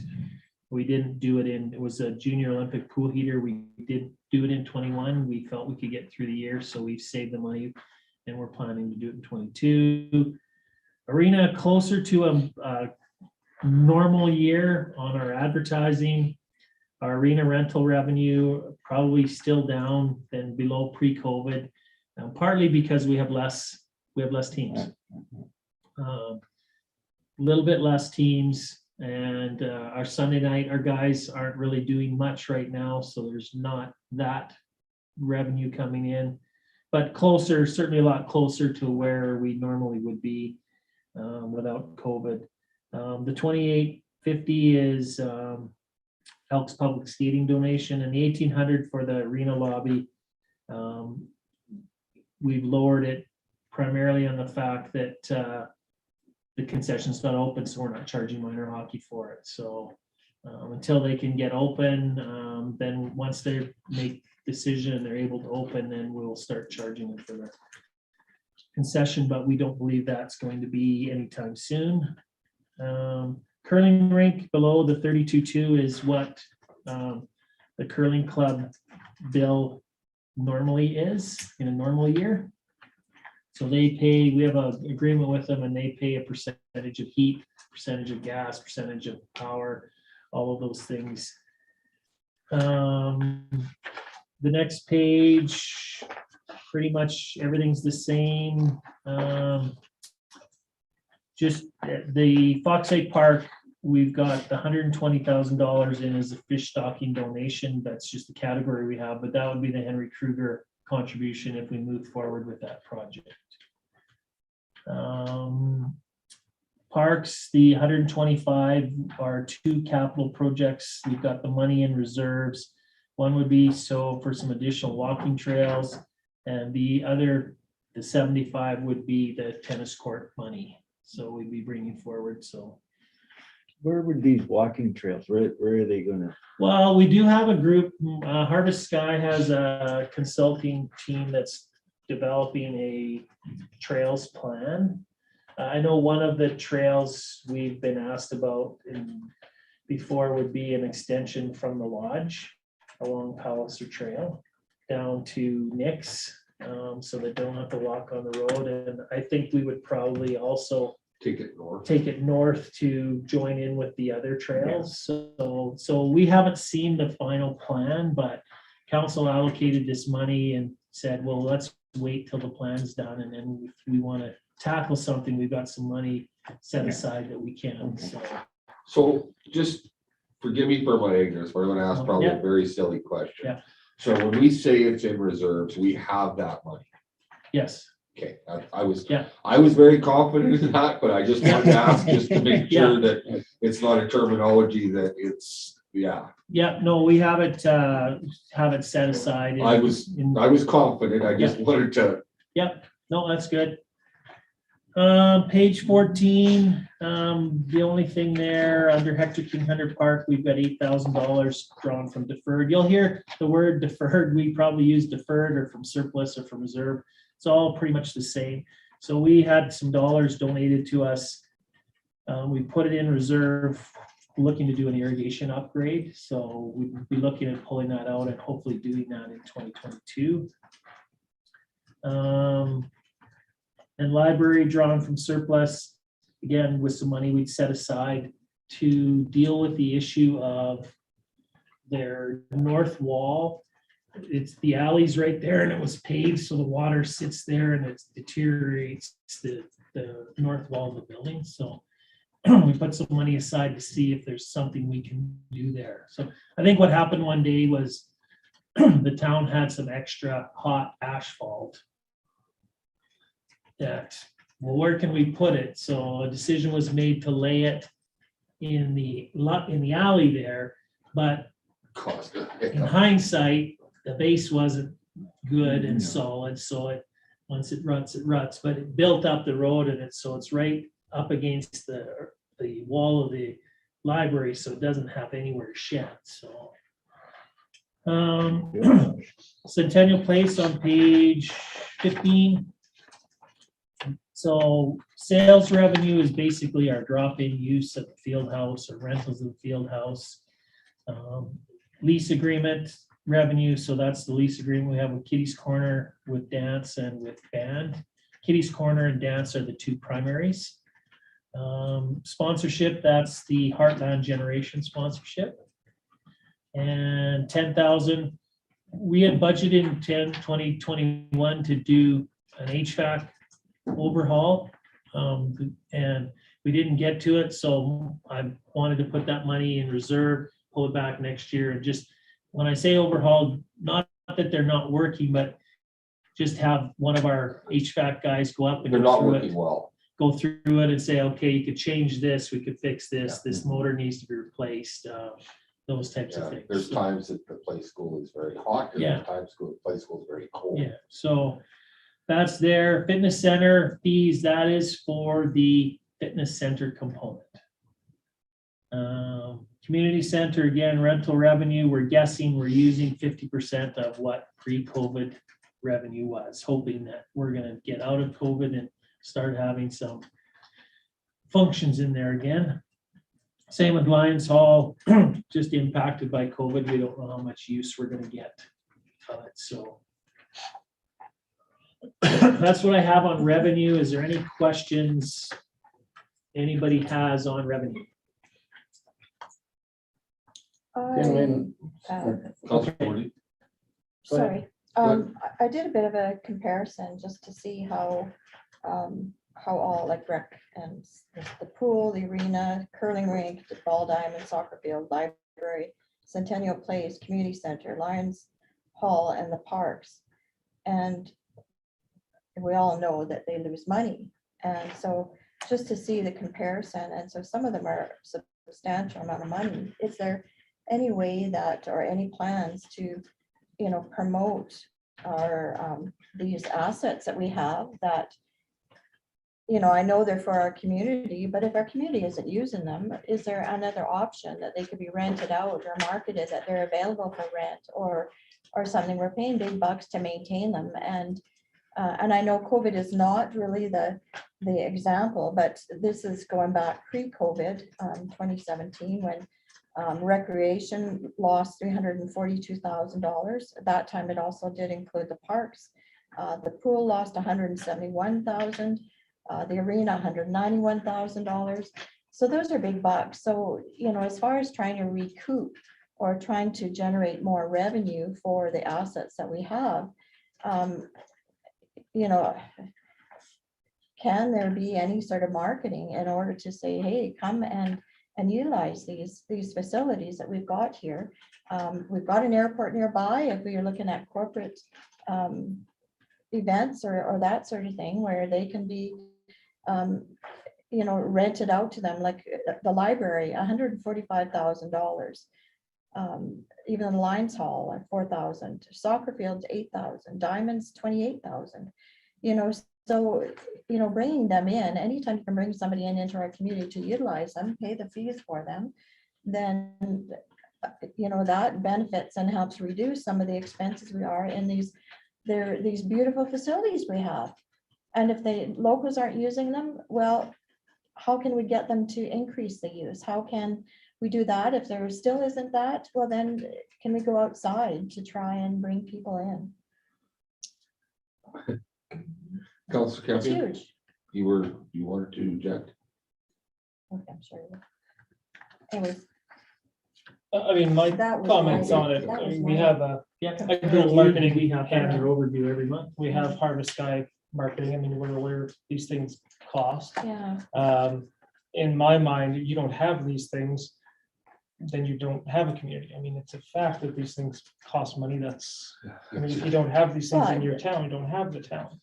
Hanna So Minor Hockey's it's- actually looking at hosting a provincial tournament this year, which will bring, Mhm. unfortunately, not a great deal of money to the town, like the Right. town, Yeah. but the. facility. Well, Yeah. Well, the not facility even won't get, the facility doesn't make the next. Business downtown.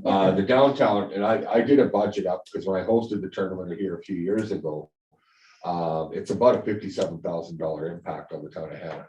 Mhm. So that being said, there's nothing stopping, me from doing the same thing I did last time. Unfortunately, with COVID, I mean, I've got medals, I've got hats, I've got plaques, I've got everything that are outdated, unfortunately, but there's nothing stopping, us. Mine was a tier 5 Pee Wee team. So basically what a tier 5 is a very bottom end group. Hockey Alberta, in their ultimate wisdom, decided that they weren't important enough to have a provincial championship.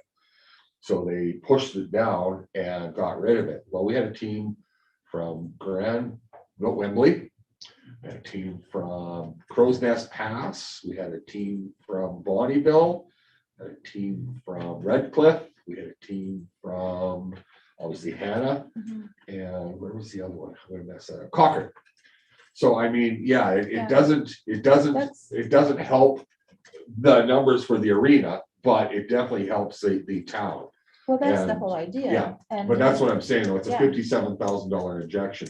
Yeah. Kevin Maisie with the golf course brings a company called Pine Energy in for the golf tournament. They booked 2 days, Yeah, 2 full days. and I mean, same thing. Yeah. We don't see an initial dollar figure from it, but the economic impact beyond that tournament is huge, because I Oh, mean, for they sure. stop and get fuel, whatever else they do, well, like liquor store perhaps. But yeah. Well, and that's the whole idea, and that's what I'm getting at, is trying to get more and more 55 plus tournaments or the provincials or a qualifier is what I've been trying to look at a few years ago and stuff, but Well, we also to be used able to to do utilize these, we also used to do the curling quite regularly. Yeah, if they I'm did, correct. yeah, but they Provincial. haven't because of. I mean, it's A a lot bunch of of work. things. That's the problem. And Mhm. usually it's the same group of volunteers wearing multiple hats and they burn out. I mean, that's what happened to our CAI group.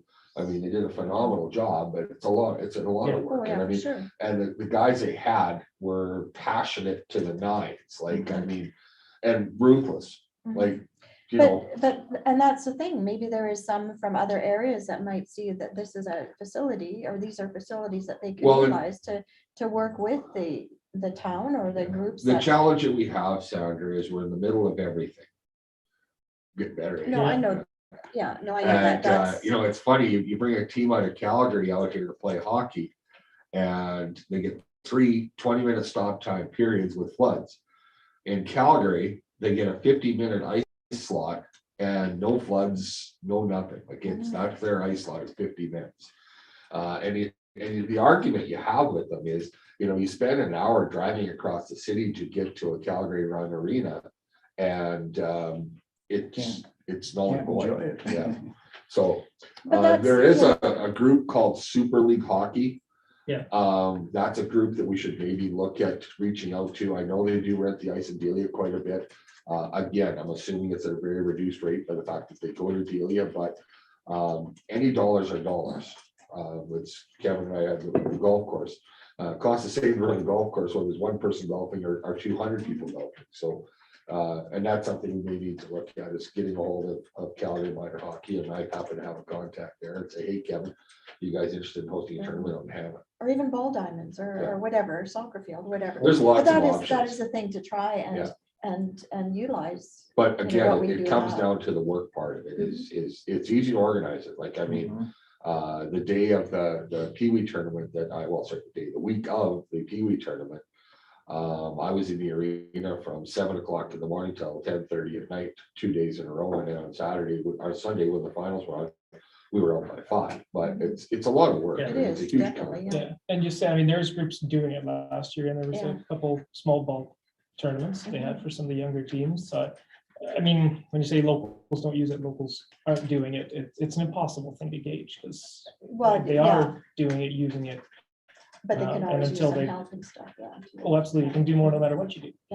The challenge, the challenge we have is A, where do you market? Yeah, And B, cost of marketing. And C, as the mayor said, we're in the middle of everything, but we're also in the middle of competition. So that's one of the challenges we have as a region. You know, like I know Forestburg Flagstaff looked at doing an intermunicipal cost share. So they looked at what would happen if we threw out all the boundaries and we were one large geographic area. How many arenas would we need? We've got 7. How many would we need? 2. Okay, then it all fell apart because I know what because my reader. where are the does. 2 gonna be? Yeah. Everybody wants those, but out here, Delia's got capacity, Wayne's got capacity, Cass's got, everybody's got capacity, but nobody wants to give up their ring, so. Yeah, I'm not saying get rid of them. I'm No, saying how, Oh, no, that's- no, no. how can we but to bring more draw work them- or more use of it? And, you know, Harvest Guy, I know is doing the marketing thing, but could that be part of what they're dealing with as well is how can we sell ourselves to, you know, minor sports or whatever, that this is available and come out and enjoy it.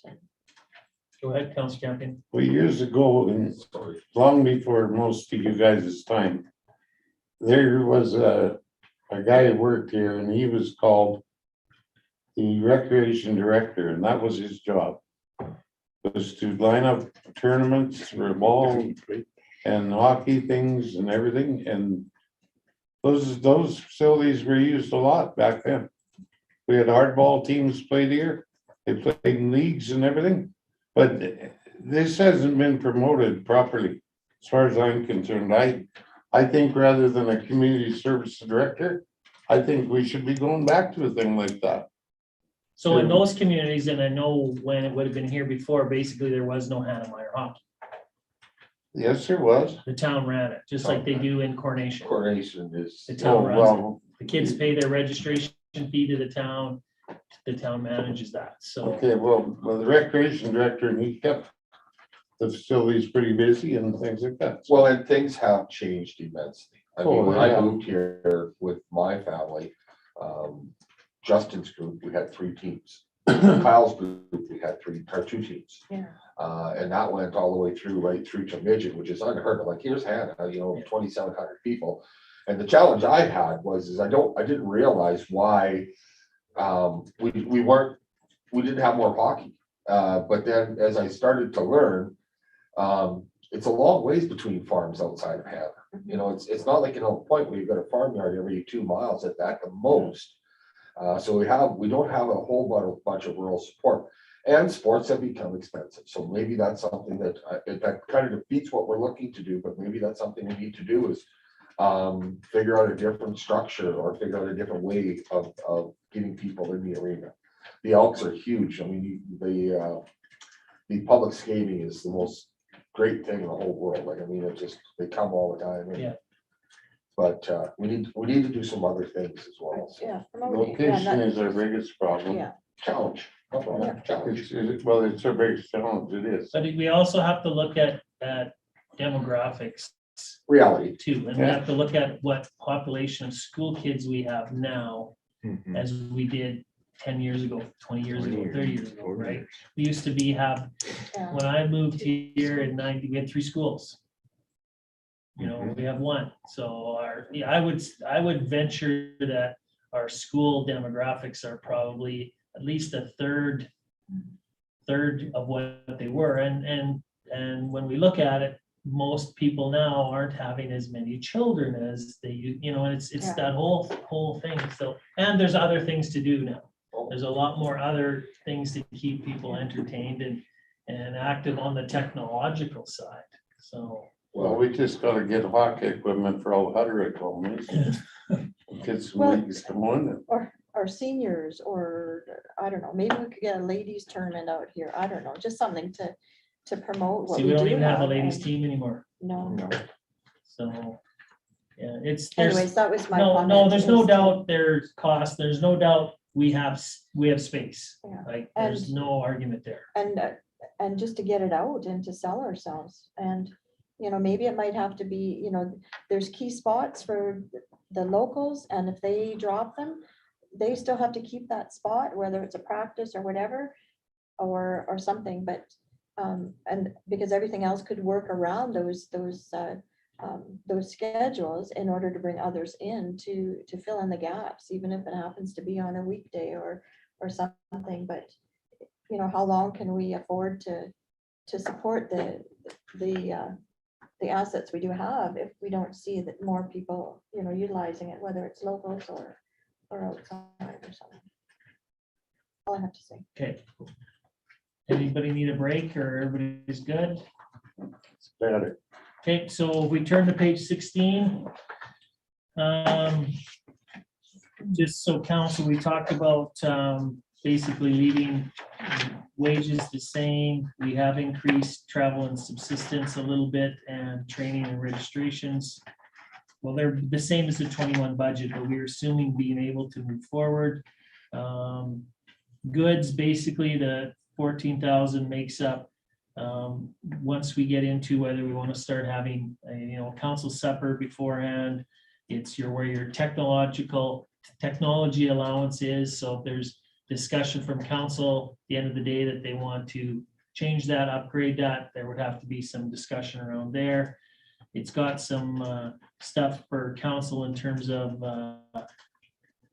pictures, framing. We've got to get the mayor's portrait done and get it up on the wall. We don't. If that's a cost savings, I'm all for it. I'll draw it. And the other thing we have in there is and I'm going to call it staff appreciation. So we do have some dollars in there. Council has allocated twice a year as a staff appreciation, Hanna bucks to each staff person. At summertime, fall time with a barbecue, and at Christmas time. So that's in there, as well as in 2022, we have 10 staff that are due long service awards. So there's some dollars in there to recognize the 5, 10, 15, 20, 25-year employees. I have a question. As far as the subsistence and travel, if virtual is still will be encouraged. That would be a discussion for council to whether they wanted to put a priority on that or not. Some people find virtual fine. Some people find in person that much better and worth the dollars to travel and accommodations. So we've got it established in the budget for in person at AUMA and some other in-person opportunities as well. But we don't have a policy, Councillor Bowden, on one being more preferred than the other. And I don't know if council wants to have a policy that one is preferred more than the other. So I'll leave that up to you guys. So I will speak. I am not very technologically advanced, so if I can talk to somebody, shake somebody's hand, look them in the eye, I get it. It so depends on the event. Yeah. More so. Yeah. Like it's, yeah. yeah, You got to drive 2 hours one way for an hour-and-a-half meeting. That could be done locally and another 2 hours travel, like, Oh, absolutely. where it's beneficial or economical. And yeah. any other questions there on council? Okay, moving forward. So admin salaries. So just so you know, that's a percentage makeup of the CAO's position, the Director of Corporate Services position, what I'm tentatively calling Rhonda's transition special projects position, corporate services assistant, the CS admin staff, and front counter staff. So that's so for some of us, it's 100% of our salary there. Some of them might be 20%. It's allocated throughout in different areas. So. So. Yeah. Go ahead. Go ahead, I can talk. These salaries. Yeah. Like Rhonda's leaving, right, after 40 years of experience or whatever, Yeah. right, service. Yeah. Training. And Noni's gonna take her position. So the plan at this point in time and the way the budget is set up, so So Rhonda, we want to retain Rhonda probably on about a 3-day-a-week basis for 2022. Basically to provide training for Winona, who would move into Rhonda's role.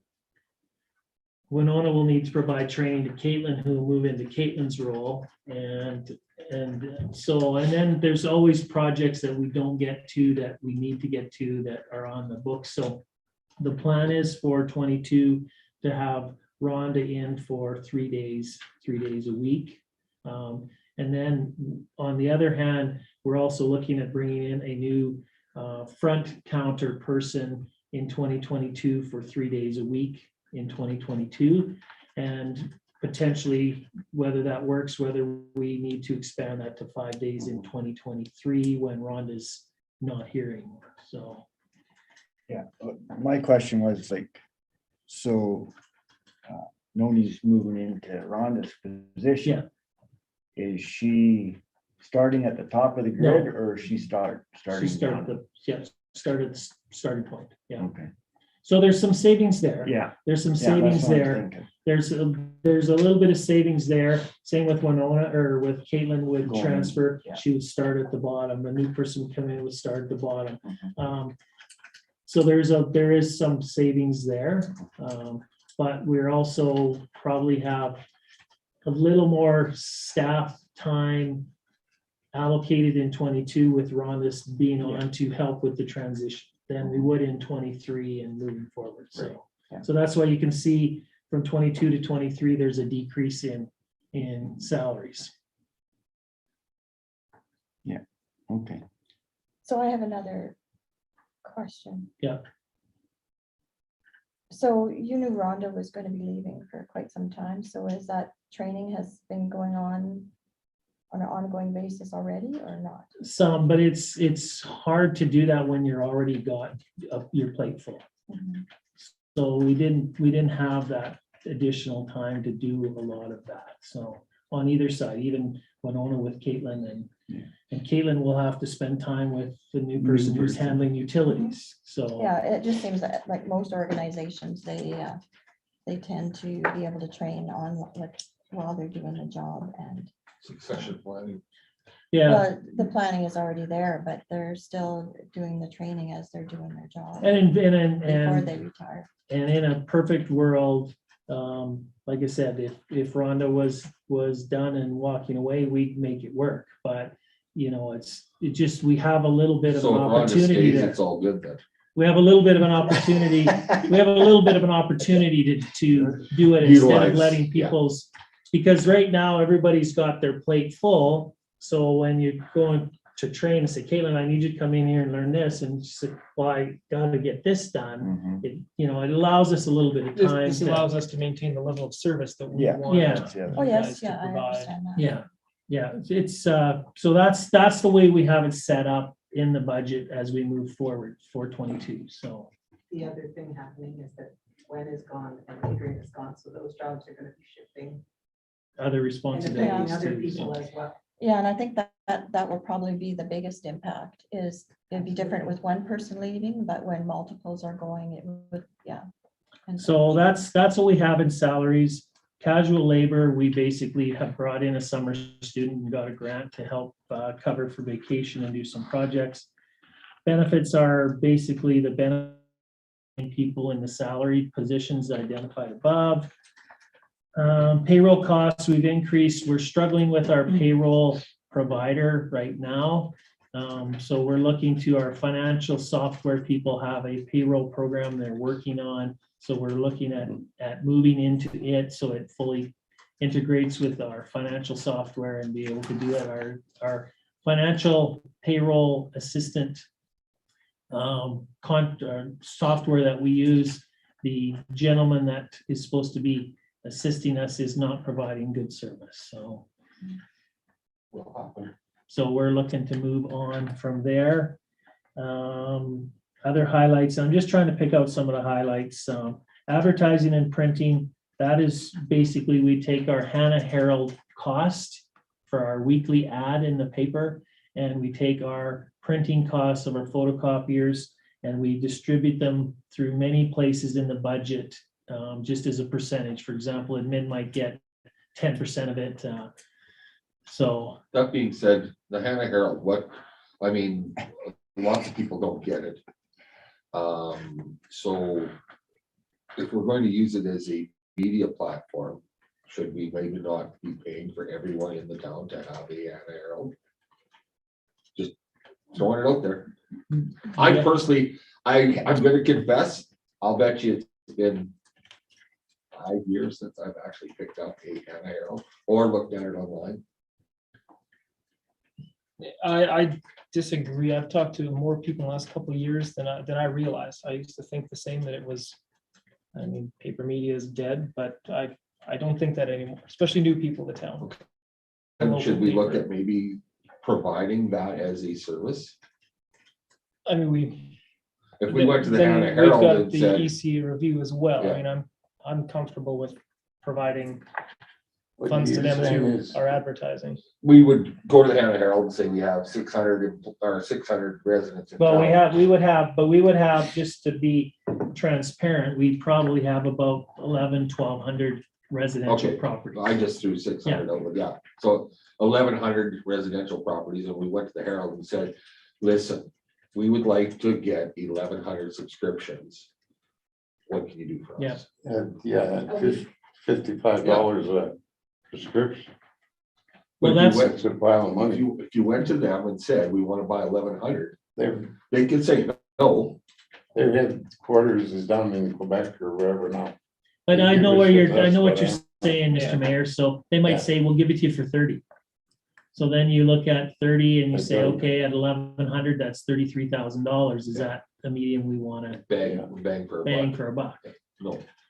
And then you might have. I people think we, saying I that think it's a we waste of have money a to- good yeah. price for what we do at the Herald. They charge us basically $365 a week for that space. And I think that's a pretty good price across the board. But I know, Mr. Mayor, your thought, because I think it's still, I think Starland County does that for their residents. They buy it for they buy the Drumheller mail. China Ball Point is the same thing. So it's certainly something we could follow up with the Herald and see what type of deal they would. Well, and ultimately, I mean, we don't need to go that way with the Central View. I mean, if we, plug them a little bit and use that as our, I mean, if the Hanna Herald doesn't want to cooperate, and as you indicated, Council Champion, they're not here. So, I mean, Yeah. there's one guy that stuffs flyers in the papers, and that's the extent of their involvement in town. Well, the Well, we Hanna have a Herald has the reporter. reporter though. She writes all So she's a Takes local pictures. resident, Yeah. so. And I know there was concern, and there's been lots of concern in the paper media. A lot of paper media have gone under. So I know that there probably is that concern, and not that if we pulled our $365 a week out, but it might be one of the straws that breaks the camel's back with that paper. And I know we're not here to keep a business afloat, but, and we typically, we do minor stuff with East Central Review. A Christmas ad or summer ad or rodeo ad, or we do some one-offs there, but we don't do the full half page, and we haven't considered moving over to East Central Review yet, but that's what that is made up of. Subscription and memberships. So how did that advertising and printing turn a profit for administration? So the actual, right now, we basically pay for it and then journal entry it out. So now all the remaining Oh, I bills see. will be Gotcha. coded there, so. Okay. I wish it was that easy. Subscription and membership, so that's our memberships with AUMA, FCM, trying to remember, I wrote some of them down. Red Deer River Municipal Users Group, the Veterans Highway Memorial. Community features. I don't think, we don't have a membership fee for Community Future, so that's a lot of that, and there's some admin stuff in there. We do have a subscription to box of documents, so we can do research and bring stuff up through them, and we also have HR download subscription. So, but it is, I think AUMA is about $3,000, and FCM's $700 or $800. Red Deer Rivers, $600. So there's a whole bunch in there, that 9,300. The audit is what it has cost us to do our annual audit. Legal, we've left 5,000 in. We haven't, knock on wood, used it this year, but if something comes up and we need to use it. Contracted professional services, that's a large one, but it has our internet costs in there, our financial software, annual costs, our IT support, our website, our council chambers reno, asset management program is in there. So we've got quite a bit in there. We've got some engineering. We put $10,000 a year in for engineering consultants and stuff like that. So it's got a big pile in there. It's, as you can see in 22, it's higher than 23 and 24, and that's because the asset management project is in there at 50,000, and the council chambers renovation at 20 is in there. Regional planning, that's what Palliser charges us, and it's gone up 3%. Contracted repairs are for this building only. Insurance, the other big one, assessor. So that's what we pay the assessor on an annual basis. His contract is up midway through 22. I don't anticipate any savings that way, but his contract will be up. Power, so the power here is for this building, and this building has no gas. So it's electric heat. So when Mr. L decided to build it, I think was at the time when gas was $12 a gigajoule, and so we're on power, so that's everything in here. So there's no natural gas. So has the town looked into any like a solar supply? We did a number, probably 2016-ish we did. It's certainly an option with a flat roof. I brought a proposal to council at that Well, time there's to $10. look at it, Councilor Kroll. But there was some hesitancy from council, and timing was bad because that was right when the NDP took over and they were talking about shutting down the coal. Nothing. So it was kind of a bad Didn't do any. optics, right? That we're looking to transition I'm to in the solar budget here. meeting. Can I Well, call they're you shutting back later? down coal, so. Cause like, I mean, Okay. if you could Bye. invest $100,000 into solar and you could supply your own, town office, that's 20. Yeah, the 20,000 only saving a year. The only you know. thing, right now, Councilor Kroll with solar is until they get You need to go down the to 10, it storage, used to be 20. until they get the storage figured out, you still have to be connected. And that's where your, 75% of your Well, power yeah, costs it's administration, yeah. is in your distribution transmission, right? So it's coming down. I don't know if it's quite there yet. You could do it. It used to be about a 10 to 12-year payback. But we didn't pursue it because, what was happening in our environment, so. We are doing one at the water plant to the South Pole on solar panels. So it's definitely an option to keep in mind, Councilor Kroll, definitely. Cause like, like that's just this building here alone. Like, can you imagine with the arena and the curling rink? and, Well, like, you'll I see that when you get to, mean, like, I mean, it's, that's that'd be this a building, and it's phenomenon. high for this building because there's no natural gas heat. So that's, you've got electric heaters and they're not the most efficient, so.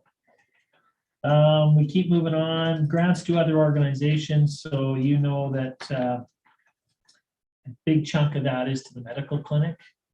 We have given municipal grants to the Roundhouse and Masonic Lodge in the past for their municipal tax contribution, but the big chunk of that medical is the medical clinic, and it's gone up about $25,000 from last year because of the new doctor recruitment. Yeah, and it probably won't go up. So who owns the Masonic Temple? The Masonic Lodge. Oh, okay. Other highlights there, just the other, so 32,000 per other. So what's in there is our Gooter bursary payment, the $4,500, the tax incentive program, the 10, the storefront program, the 6, and the demolition in there is 10 as well. So that's in that 32,000 there. So AUMA has IT program and security and all that sort of thing. Has that been considered at all? Or would that be an advantage? Or- Sandra? Yeah, that's okay. You don't need to hear it anyway. Well, yeah, it's been considered, but that's, again, we're able to now, between what we have on site and what we're able to contract local to give our IT requirements. So, and I would just mention the AUMA or AM. SC. Yeah, they're Alberta municipalities arm that's in Yeah, the business side. as far as IT support and stuff.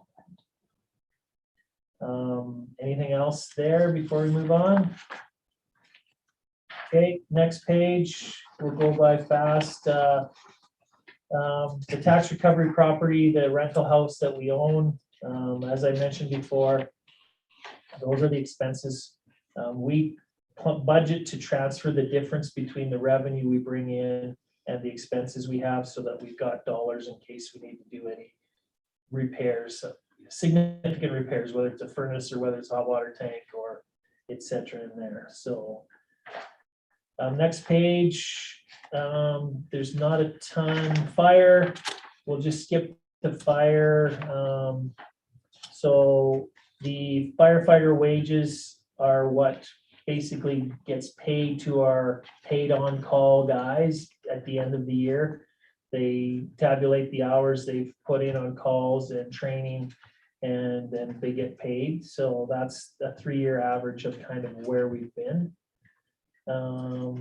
Training again has went up in 21 and is high in 22. And that's a result of losing the grant on the emergency East Central Training Partnership. So now there's no funds to offset that training coming from the province, so we're paying the full amount of the training.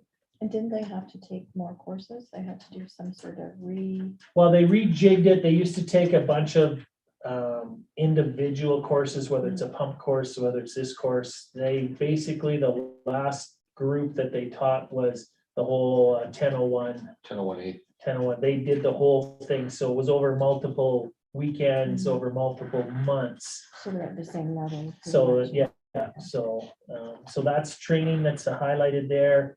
The only other thing I'm gonna highlight in fire is the transfer to capital of 225. So that's for the rescue truck. So we're allocating 325,000 of MSI.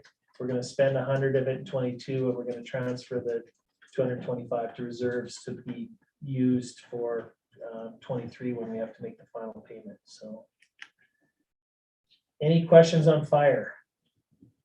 You mentioned that Dave had a project that he was interested in down the way, or is that down the road? I don't know if I mentioned in terms of what, Councilor Bowden. Well, you said something about him, something wasn't considered in the previous information, and that he had a project he was looking at for, Oh, that You was in the said- capital. Yeah, That was you in the said there's capital another one side. coming. okay, Yeah. Thank you. Fire, the ECTP, as you can see, that program's gone, so there's no expenses there. Page 19, emergency management. So the only significant difference is we do have money budgeted to do an emergency social services exercise. We have grant money on the other side to do that. And we haven't, what's new in this budget is $6,000 for a contract for a deputy or a director of emergency management. So that was one of the portfolios that Adrian managed. So we would contract that position out. No questions. Moving forward, salaries, you will see in bylaw enforcement a portion of salaries, which is a portion of the Director of Protective Services salary, even though Adrian's retiring the end of 23, one, we still have some outstanding vacation time to pay him. So that we've just reallocated that into the 22 budget. So other than that, contracted professional services, as you see, big jump there. We've got $42,000 allocated in the budget to contract a peace officer on the bylaw side. Don't know if that's enough or if it's, I've had some more talks with special areas, but nothing's been finalized, but I'm assuming with them providing everything, including a truck, insurance, you're probably gonna be paying over $100 an hour for that individual, so that really brings you down to 10 hours a week kind of type thing, so not even that, 8 hours, probably 1 day a week on average, so. But on the other hand, it does remove, as you see in the rest of bylaw, it removes any travel, training costs, any vehicle costs, those types of things. So there is some savings there. So, and the first year we do it is going to be a trial and error. Like I said to Owen, let's make it flexible and hopefully we can make it work between both of us. We might not have someone to start right at the beginning of January. I think they're looking to hire someone as we speak. So, but we'll see how it goes in 22. It's, as far as I'm concerned, it's a trial period, and we'll see how it works. So, and maybe the 42 is high, maybe the 42 is low at the end of the day. So, animal control. I do have $6,000 in here for animal control as a contract. I know talking to special areas, they don't do any dog control. So if their peace officers will be involved, if there's a bite or an incident, and they'll investigate and go through that process. But if someone calls and says dog is running, and again, it's more of an urban problem than a rural problem. They have a contract with somebody in Calgary that comes out to deal with it. So that one, I'd put some money in. Again, I'm not sure how we want to deal with that. Like I said, I think we might even be able to get away with not having anything there and be part of bylaw, because there might be, as I said, the biting incidents or the barking incidents or those types of things that we would have a peace officer spend time on. And like I said, most of our dogs are dealt with through Facebook.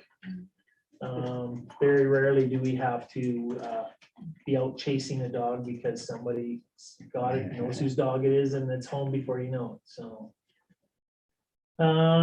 we move forward to the next page, common services. So when you see the salaries there, that is a percentage of the entire public works crew. So the 6 people, that's a percentage, and it's spread out through public works, streets and roads, sanitary, cemetery, and you'll see salaries as we move forward. So that would be a percentage of, I'm saying that's probably, looking at it, probably would be about 55% of public works costs. Then there's their highlights I want to bring out under this area that's significantly different than others is contracted services. We've got high. That's because Alberta Environment is legislating us to go through a dam safety review program. And so we're not a dam. That sounds interesting. A reservoir safety.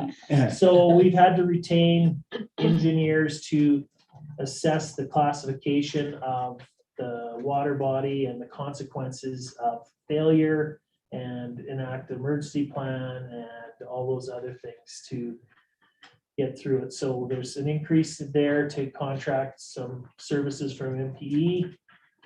And the contracted repairs is up $5,000 because we have one of our outbuildings at the public works shop is in bad need of shingling. It's the shingles are in terrible shape. So we hope to work with the Rodeo Association to partner on that, because their pens and everything's stored in that building. But I think they are strapped financially at this point in time, but we just don't want to continue to not get that perimeter fixed before we start having damage, so That's a metal roof, Kim. I think so. It's up on the west side. Yeah, no, I'm just Yeah. saying, yeah. It's an existing asphalt Yeah. roof, but we would look at switching it to a metal roof, yeah. The equipment lease is the grader. So you'll see equipment lease there, and then you'll see interest on capital down below. That's both together are the lease on the grader. The top one's basically the principal, it gets paid off. The bottom is the interest. The lease we have with the grader expires in October of 2023. So at that time, we'll be discussing with council how we want to move forward, whether we want to buy the existing lease out, whether we want to lease another one, what type of process we want to use at that point in time. But we have the lease now until October of 2023. So as long as that grader's being leased, is it under warranty? Yes. Okay. Yeah.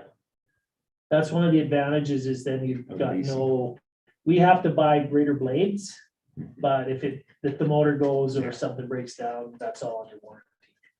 And we would look at, if we bought it if we decide to purchase it in 2023, we would want to purchase it on the provision that we could get some sort of service contract or warranty with it, so. Because we don't have, anybody handy close that can fix it and service it, right? Logan's good and Logan does a lot of stuff, but yeah, that's basically got a warranty on it as well. Any questions there? Okay, moving on to 21. Streets and roads, again, portion of our public works staff is in the salaries. The contracted repair is a large item at 135. That is $100,000 for sidewalk replacement and $30,000 for asphalt patches if we do a water dig, that we can patch the pavement at the end of the year. And I think we've got $5,000 in there for miscellaneous if something comes up. The other one that's big there is goods at 34.5. That's basically a small amount of gravel, cold mix, traffic paint, oil for crack sealing, those types of things is what is in there. The power for the streetlights is the 112,000 and the transfer to capital. So when our MSI and federal gas tax comes in, we transfer that all to capital. And we'll pull out when the years we're going to spend those funds. So questions there? The streetlights. Yeah. Does it cost the town of Hanna money to convert them over to LEDs? Interesting question, Councillor Kroll. So most of our lights are non-invested, which means the town owns the street light. And we pay a lesser fee on our street light bill because they're non-invested, but we're also liable. So if ATCO comes to the town and says there's 10 poles that need to be replaced, they'll give us a price, it's on our dime. If we go to the invested rate, that we pay more on our monthly bill, but then the responsibility for maintenance and replacement is all ATCO's. So if we were on the invested rate right now, and in our franchise agreement, if we switch any light from invested or non-invested to invested, any repairs, it has to go to invested. So you pay more, but if they came in and changed all the lights to LED, then we would have all our lights on the invested rate, which would cost us another $70,000 a year. Have no responsibility for the lights. But since I've been here the last 9 years, I think we've spent maybe $20,000 in the 9-year period on new streetlights or poles. So they do their tests and they come back and say, yeah, this one failed the test, so we're going to replace it. It's going to cost you $3,000. Do any new poles have to be invested then? Yes, and any lights, for example, we had, right now, if they go out on, a street light's burnt out, and it's just a fix of the bulb, they put in a new high pressure sodium bulb or metal halide bulb, whatever they're using, they put that in. There's no cost to us, but if the head fails and they have to put a new head on, then they'll come to us and they'll say, we're gonna switch it to LED. You can either join us in invested or leave it non-invested. Usually on those one-offs, I go invested and then we get a check back because there's an investment in it, so we get a check back. And it covers probably 8 to 10 years worth of that pole, so. But I'd love to convert them all to LED until they change their program or until they basically get tired of replacing high pressure sodium lights with LEDs. And one day they're gonna come to us and say, we want to change them all to LED, and maybe they're gonna give us a much better deal. But right now, if we switch, we go to invested and then we pay that 112 would probably be closer to 200, so. So there's not a government grant out there that would? We do don't, up- we can't do anything with those lights because we give the right to ATCO to maintain and operate those lights. So Alberta's a little different that way. Some of the provinces, the municipalities will own the lights and they can go to contractor A Yeah, and work out a deal and they'll change that. But in Alberta, all of the electrical and gas systems are under franchise agreements, so. That's a deal you did, they went to all the LEDs, didn't they? I don't know if they were thinking about it. Yeah, But I think they were already all at the invested rate. So it was a no-brainer for them to go to LEDs because it wasn't gonna cost them anything. yeah. But because we have the majority of ours non-invested, it's a big chunk for us to move forward. Yeah, I remember when they came and did a presentation to us a few Yeah. years back. Yeah, and they probably will again in the future. Like Wasn't they cheap. want to go that way. It wasn't cheap, it was very expensive. Okay, move on to airport. Not much at the airport. The only real change at the airport from typical operation is we've got $12,000 in to redo the west wall of the terminal building, so. Water supply on page 22, that's our estimated cost. Water usage based on the 3-year average at the new rate of $294. And the power estimate, so Henry Kruger bills us a percentage of the power used because our distribution pumps are in the treatment plant. So they bill us monthly for the percentage of power that we use there. Questions? Councilor Warwick, we are on page 22 of your detailed design, or detailed budget. Water lines and distribution, again, the salary component is a percentage of public works staff. The other highlighted items there, contracted repairs are generally water break repair costs. We lowered them a little bit based on the fact that we now have our own excavator. We did before, so we rented an excavator either from the Grovers or Mark Faco, or if we have Brooks Asphalt come in. We still will have Brooks Asphalt come in to do some of the water break repairs when we're in the middle of winter because they have the hoe that can maneuver through that stuff and they have the insulated hydrovac and they just have the equipment to be able to do it and deal with it much faster than we can. So we've got lowered that a little bit. In goods, again, we're using 3-year average. Goods is basically if we have to buy new water meters, new curb stops, new pipe, new clamps, anything like there, we just allocate that. And we try to keep an inventory in our tool shed so that we've got, a little bit of stuff on hand if something happens. And then as we use it, we then order and bring it in to keep the inventory level up. And I know Brent's concerned because there is some supply chain issue things with some of that material. So, and then the 50,000 you see, so we generate that through our our bills we charge, and then we transfer 50,000 to an operating, or to a capital reserve for future water line repairs. Questions on water?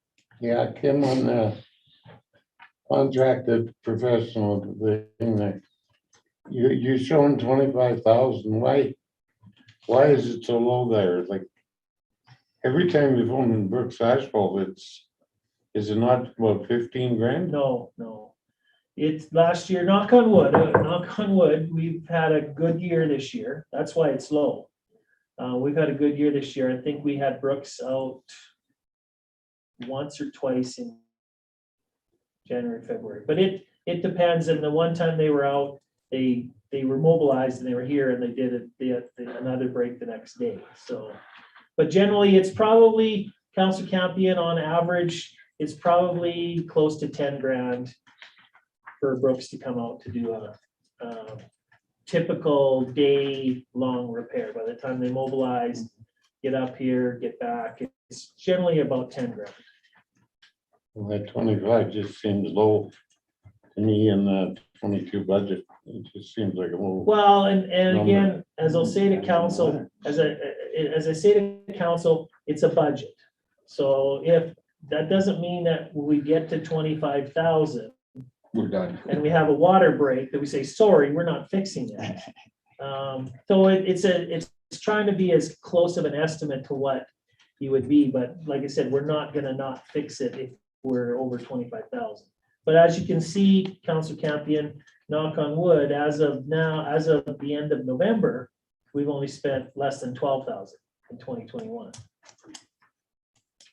So it's a hit and miss depending on how many breaks you have. Any other on water? Okay, moving on to sewer. Not much different. The difference there, again, portion of salaries as public works staff. Contracted repairs, that is manhole repairs, the line cammering of the sewer lines. And we have money in this year. No, sorry, that's in goods. So that's kind of the main area there, I think, is manholes, line cleaning, and just general maintenance on our lift stations. So we've got the 3 operating lift stations. So goods is up $10,000 in 2022, and that's because we want to replace the floor and build a better structure around the lift station behind the fire hall, the igloo lift station. It's in rough shape, so we're thinking whether we get some sort of garden shed package, and because it doesn't have to be a big building, and we can plunk it down over top of the lift station there, attach the electrical controls and everything to it, and then have Richard build out a floor for us over top of the hole. So that's a one-time shot there. Questions on sewer? Actually, can I just sort of do this, do you jump back to water lines and Yep, distribution? yep. How many meters do we have in town that we physically have to read by hand? I'm gonna say probably 20. We have some that have chosen not to have an ERT placed. And so we bill them extra on their bill because of that. And then we've got some where we haven't changed to an ERT because they are a large meter and the cost of replacing the meter is expensive. So it's just as easy for us to go in and do a manual read. So I'm gonna guess 20 to 25, Mr. Mayor. Most of them are electronic read. That was something else that was in the budget, was it not, to upgrade a whole bunch of electronics? In the capital side, to upgrade the meter reading and our technology is obsolete, so they don't want to fund it anymore, yeah. Good, Mr. Mayor? Yep. Okay, we'll move to page 23.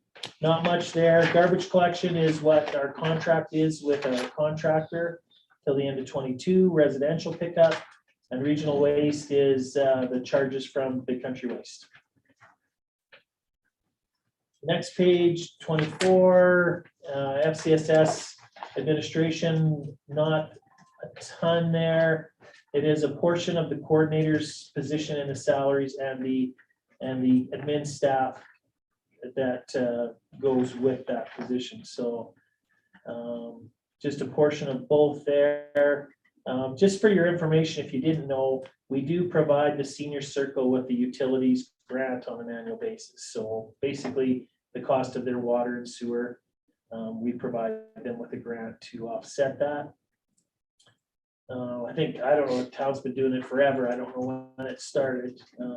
FCSS program coordinator, the big pile there is in program development, the 57,000. So that generally is the town's contribution to our family resource worker program, the learning center program guide, healthy families, family and marriage therapy program, Canada Day, volunteer week, Mayor's Garden Party, and then some small programs, miscellaneous like Skate with Santa, some of those small ones like that. So questions? Not seeing any. Next page, youth club. We provide a lot of support to the youth club, so we allocate a portion of our coordinator's time there and our CS admin staff there. We're trying to pull away from being as involved with the youth club as we have been. So we're trying to reduce that as we move forward. They've got a pretty good group in there now. Mila Ray Vino as the chair, and they've got a pretty solid group. So we're trying to get away from doing everything for them and letting them manage and maintain, but still working with them to keep them viable and operating. They've had a tough go because of COVID, so they haven't been able to have their movie nights or their dances or any of those other things. They canceled the teen fair last year, was supposed to be teen fair year, so they're itching to get going and want to do things, but just haven't been able to. Van operations, so we do operate a wheelchair accessible van that the public can access, and it's free of charge other than fuel for medical trips. So if you have someone who needs to be in a wheelchair, wants to take a trip to Calgary for an appointment, they can call the town, book it, and off they go. So just have to make sure it's fueled up when they're back. So it's one that's been talked about. It's on our vehicle list that was given to you. I think it's in 2006, but it doesn't have a ton of miles on it. It does ride rough, right, Councilor Crowe? It does ride rough, and primarily because it's an after model, wheelchair accessible vehicle. So questions, we'll move to cemetery 26. Pretty standard year-to-year operation there. It is a portion of our public works, parks and public works salaries are in the top component, not a big portion, but our public works guys will be the guys that maintain the road, that dig the graves, that fill the graves, that remove the concrete and the caskets that are broken down. And our parks guys will maintain the flowers, we'll cut the grass, we'll do the weed whipping, the tree trimming, those types of things. So we don't have much in the budget. Typically, that's a pretty typical budget. And year to year, as you say, this year, we've had a good year. We haven't had to spend much on it. So Municipal Planning Commission, we haven't spent any money. We do have some money allocated if there's some training required. Next page, 27. Commercial office building is the building we call the business hub. So the repairs and maintenance is high in 22. We've been managing, but I know it was identified that we should be looking at a hot water tank, a furnace, and an air conditioner. They've all been working, so we haven't done anything with them yet. But we would pull that money out of reserves to fund those repairs when we need to. So other than that, that's their basic operating costs. as I said, when they took over the building, they basically gutted the inside, so if we do the hot water tank, the furnace, the air conditioner, that's kind of the mechanical side of the building. And the only other thing that would be needing replaced or worked on in the next few years would be the roof. Other than that, I think if those are all done, you've got a pretty much brand new building, so. Tourism, not a lot there. It is just, we allocate a portion of our business communication department staff there. So, other than that, there's not a ton in that budget. Business and communication on the next page, the remaining parts of the business and communication staff is there, their salaries, so that's primarily the director of business communications and her assistant. The only other cost there I want to pull out is under contracted services, 59,000. So what's in there is $45,000 contribution to PEP in Harvest Sky in 2022 as our requisition was, and we have that $10,000 grant to PEP to Harvest Sky that was given to us from PEP. So if we bring the revenue on, here's the expenditure on this side. There is a little bit of money in there for kiosk maintenance and updates. And there is, I think, $2,500 that we've had in there for marketing opportunities. If a marketing opportunity came by that we wanted to jump in and join, we had some dollars available to us. And the 3,700 for power, that is our LED highway, or that is our highway sign. We allocate a portion of it from our lift station and BIC. So I can't remember if it's 10% or 20%. So visitor information center, we have basic building and operating costs. So cutting grass, flowers, irrigation systems, building repairs, insurance, that type of thing. So that's our no staffing of it. That staffing will be done by the business hub. 29, nothing in subdivision. Subdivision is only if we do land sales. We never budget on land sales, but if we have land sales, that's what will go in there. That's where you'll see our actuals are there is on contract. So I'm trying to figure out contracted repairs. Rhonda, correct me where we are in subdivision. That was for what? We spent this year. Yeah. Trying to remember. It's not, I'm gonna have to go into it. Get to you in a minute. okay. The community services board, the real amount under there is we have allocated money for the board to award grants every fall in the amount of $3,000. Recreation under salaries, again, a portion of the coordinator and the community services admin assistant. So that's, as you can see, significantly lowered from 2021.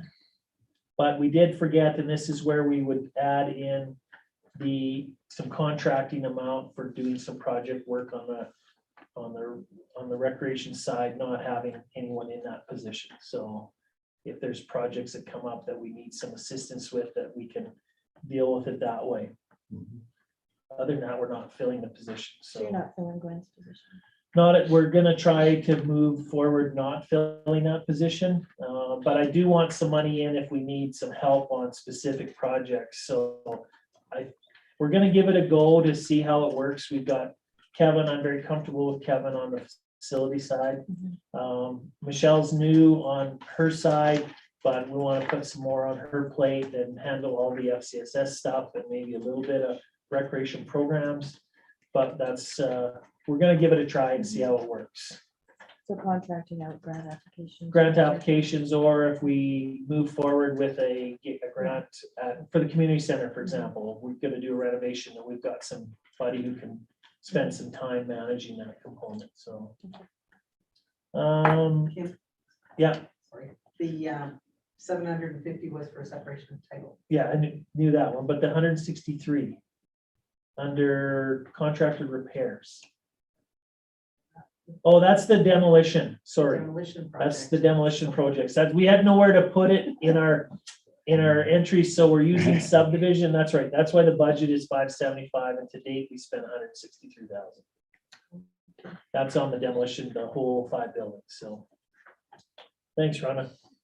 Other than that, the only other change we would look at making to the budget, as I recommended before, is the transfer to capital, on the recreation side, that might go towards the condenser versus transfer to reserve. So that's about it on the recreation side. If there's any questions. Swimming pool, pretty much typical operating. I know as Councillor Bowden put out, the operation of the pool is we're estimating at $228,000. You'll see on the revenue side, it's 70-some thousand. So, but that's the cost to operate the pool the way we operate it today, and using the same levels of service and the same hours, basically. So mid-May to end of August. The power and the heating and the power are estimates. So we have 1 meter for the entire curling rink, ice plant, arena, pool, spray park. So they're all tied in. So we just proportion, whether it's right or wrong, we proportion 10% of the power to the pool. It might be even 5% in the winter, and then in the summer it might be 25%. So they're just estimates. So there's not an actual meter on each and every one of those. Swimming pool, we're good. Looks like it. Curling rink. Pretty much a standard You skipped operating. arena. Pardon me? If you went to curling rink, then you skipped arena. What did I skip a page? Yeah, it was the page 31. Oh, I'm missing page 31. Oh, here it is. I got 31, 32 mixed up. Thank you, Councillor Olson. So arena is next on page 31.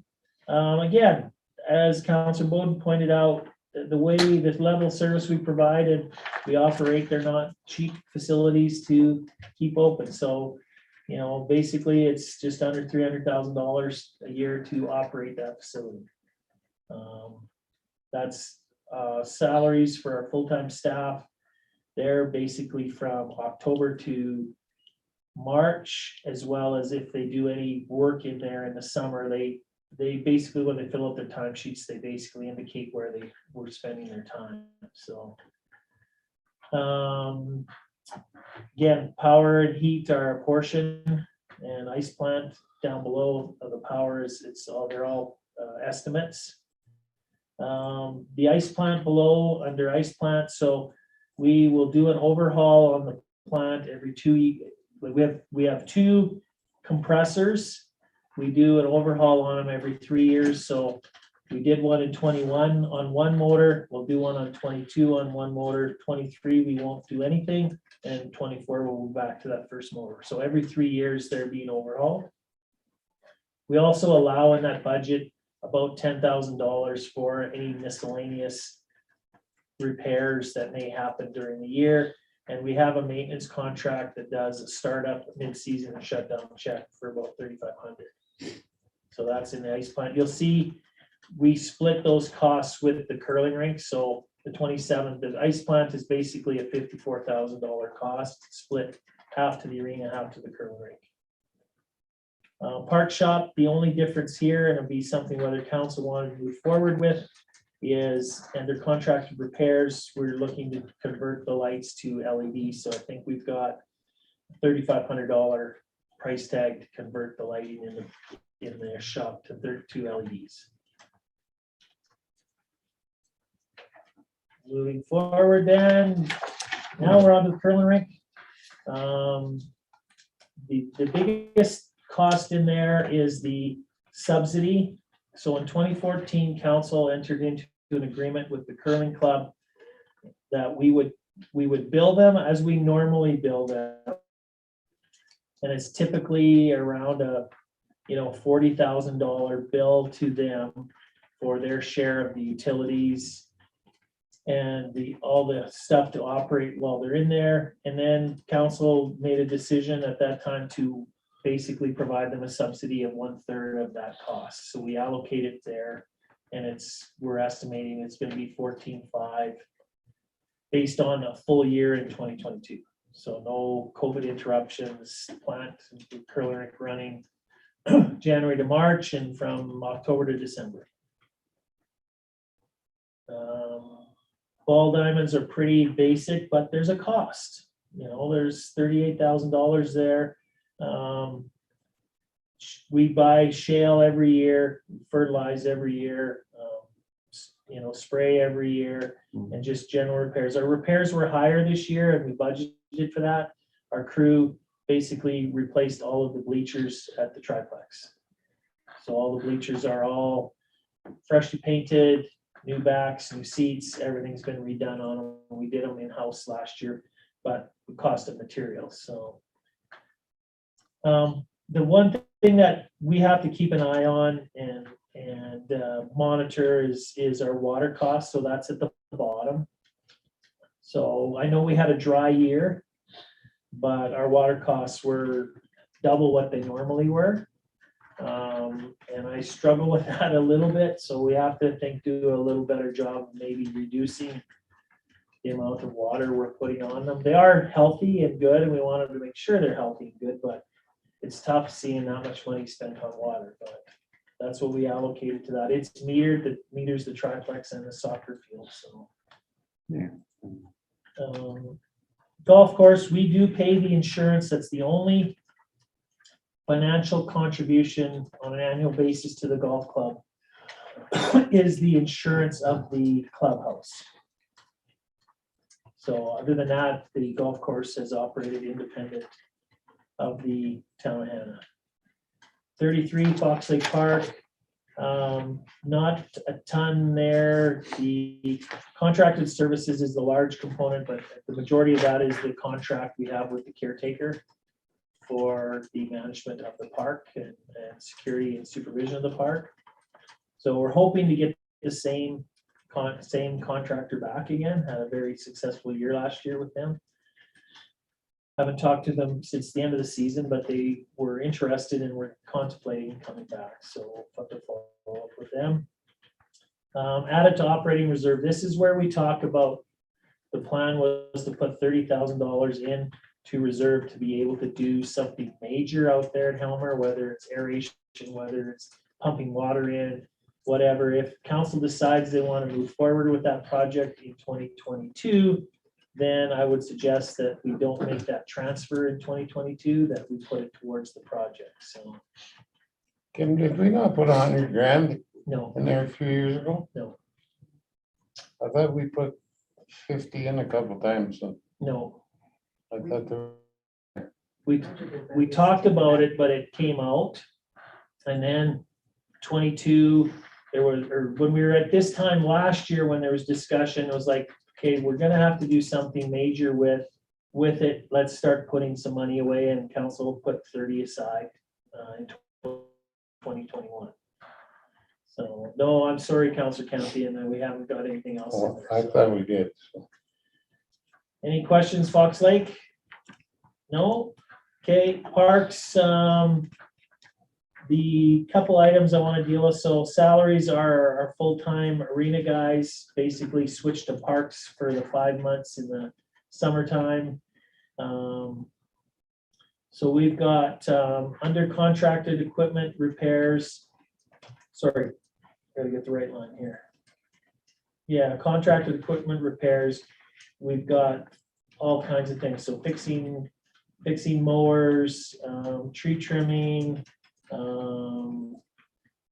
We've got, I'm trying to read my writing, shale for our walking tracks, flags. If we have to buy any new weed whippers, it's kind of a catch-all category. We've used the same numbers we used in 21.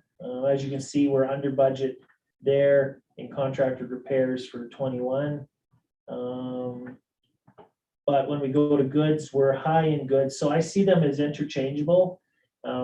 Goods is more the products we buy and we use ourselves. The other thing too that's in contract equipment repairs that I probably forgot was we've been contracting out our spraying.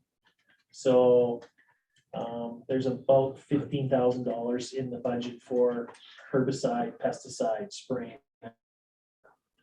Town-owned properties. We used to have someone with a pesticide applicator's license.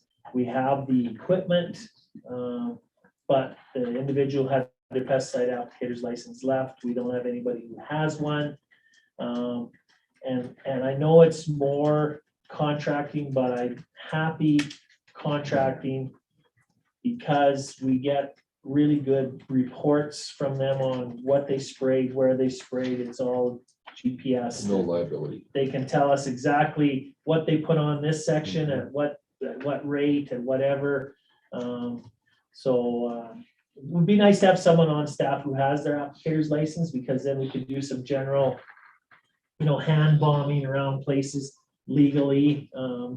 But we get the majority of our big areas, our ball line, soccer fields, parks, all contract sprayed. So Who is responsible for the weeds on the sidewalk and in the, weeds on the sidewalk should be the property owner. and in the, just along the curb? In the curb, probably we are, and it's an area where we're lacking. Part of the challenge is environmentally spraying them. That water all ends up in our storm water system, which ends up in Bull Pound Creek. So we have to be careful if you went and sprayed them, that what the consequences could be down the road. And other than that, it's just logistically timing to go out and manually do it. So, yeah, it is an area, Councilor Bowden, that we are failing in, no doubt. Well, at about it. least just on Main Street. Well, no, there's a few different There are some spots. areas that Yeah, are really bad. yeah. No, it's an area we need to figure out a better way of doing that. So, And I'm just wondering, do your goods also include flowers? yes, So are they moving more and more to perennials? that is not a question I know. I couldn't tell you from an annual to a perennial. It's just they look wonderful, but I think, as far as expense, if there's some way we could stretch them out a little bit so that Yeah, maybe there could be some cost savings there. yeah, I'm I not a know I've flower had guy. lots of people complain that, as far as the money, when, things are tough for people and stuff, and I know they look wonderful, but Yeah, and we've taken a stance that we want to keep our community looking beautiful and vibrant, and we do expend time and effort to do that, and dollars to do that. So if council wish to lower that level of service, then that's the direction we would go. So this anticipates we would do things to the similar level that we've been doing in the past. Mr. Deal, just on that same note, are the containers that you use, are they not put in storage, undercover storage, or are they stored outside, like the barrels and stuff where the planters around town? Like they're moved off Main Street and everything. Are Yeah, they put in a contained area? An inside area? Yeah, like it- That I'm not sure, whether they're in the old shop or whether they're outside in the yard. I don't know. I You think put there's them in some. the yard, I think then, there's some Like the outside. barrels I know are all in the yard. Yeah, they're just in the yard and that one over by Richard's there. Yeah. That's where they put, they're outside. Okay. They're not inside. So so we don't have as many of them anymore because they have, like, we used to, I think, take them out to the businesses and Yeah. provide them to the businesses. And then we didn't have as many, and it Well, was a they're- lot of work loading them and unloading them every year. They were a big promotion thing in our 100th anniversary. Okay, yeah. That's Yeah. where it was. We tried to, Started, okay, yeah. get 100 of them around the community, and I believe we did. But the salaries are exceptionally high. Salaries and seasonal. So what will happen, Counselor Olson, is we will journal entry some of those costs back to areas that don't have costs. So for example, if you look at I'd have to pull up one. Hector King Hunter Park, we had 13,900 and we've got 8,200 there. So we do allocate, and then, as I said, depending on what they end up spending their time in. And we started the year in 2021 with Eric Hamilton as a seasonal. And then when John was not able to come back, we moved him into a full-time role. So he would have had some of his salary allocated as a seasonal versus a full-time. So, welcome, Council Murphy. Thank you. Apologies for my delay. No, I understand you had another obligation. I did. It was the November meeting held on December 1st because they had to delay it and they couldn't get a quorum. So Because of RMA. And, had I not gone, okay. so my apologies. So we're just going through our binder, Council Murphy, and we're on page 33. Okay.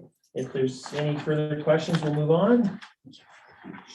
Okay, playground programs, there's not much there. It looks a little off because it's $32,000, $20,000 on salaries. We get probably 2/3 to 3/4 of that salary cost back on the revenue side through our kind of some jobs. We just don't allocate it here. And we'll have to see that program. We've tried a few different things.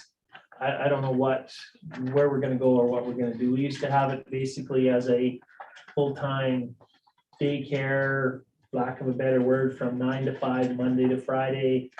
When COVID hit, we went down to part-time days, smaller groups, and we continued that last year.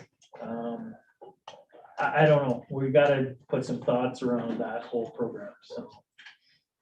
It didn't get a lot of feedback here at the office one way or the other. There's been some things we haven't done, we haven't got any feedback on either. So like, we used to do boredom busters during school holidays and stuff like that for an afternoon. We didn't run any of those. It wasn't hundreds of people calling us saying, how come you're not doing that? So, Was that operated in the library?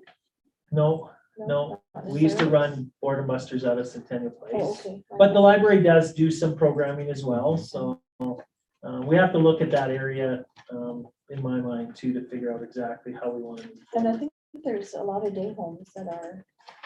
Yeah, But Yeah, some- and we don't some might be wanna- at capacity or whatever, I guess it depends, yeah, yeah, that summer meeting. yeah. So Spray Park we're still in a bit of an estimate. So we had budgeted $8,000 in 2021. We expensed, it's about $18,000 in 2021. Couple of those things where it was new, we were getting it going. We spent some significant staff time trying to figure it out, tweaking how it operated.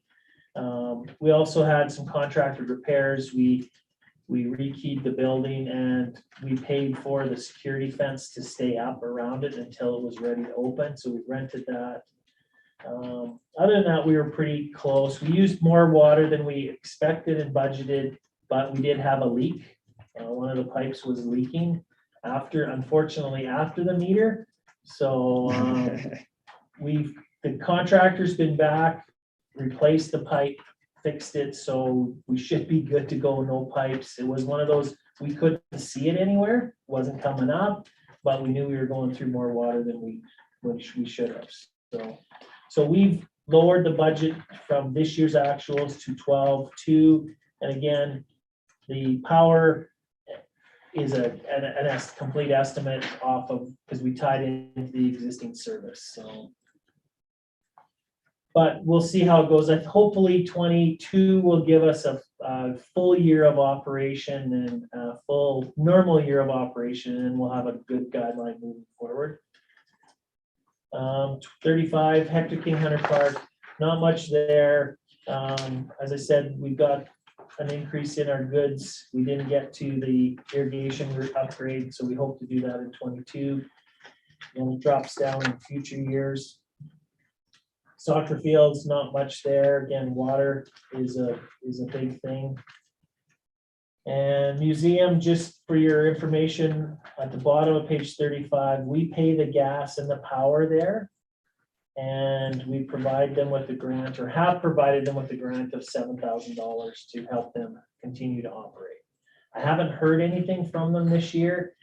Normally I'll get a call from Jack, I'll get a letter from Jack, you know, putting in a formal request for dollars, but I haven't had anything from Jack yet. So I know they've struggled to the last couple of years like anybody, whether they can have people and how many people and how they want to do it. So they struggled. So in the budget and similar to what we've done before with them. Library, not much there. It's lower than 21, but we had some air conditioning work we did in 21. Biggest cost there, we provide Marigold a contribution of 21.1, and we provide the library with an operating grant of 67.4. We provided them with 66.7 last year. So that is a 1% increase to their operating grant. And we have tied that increase to any COLA awarded by council. So if council gave staff a 1% COLA, we would give the library an increase on their operating grant because it's primarily for salaries.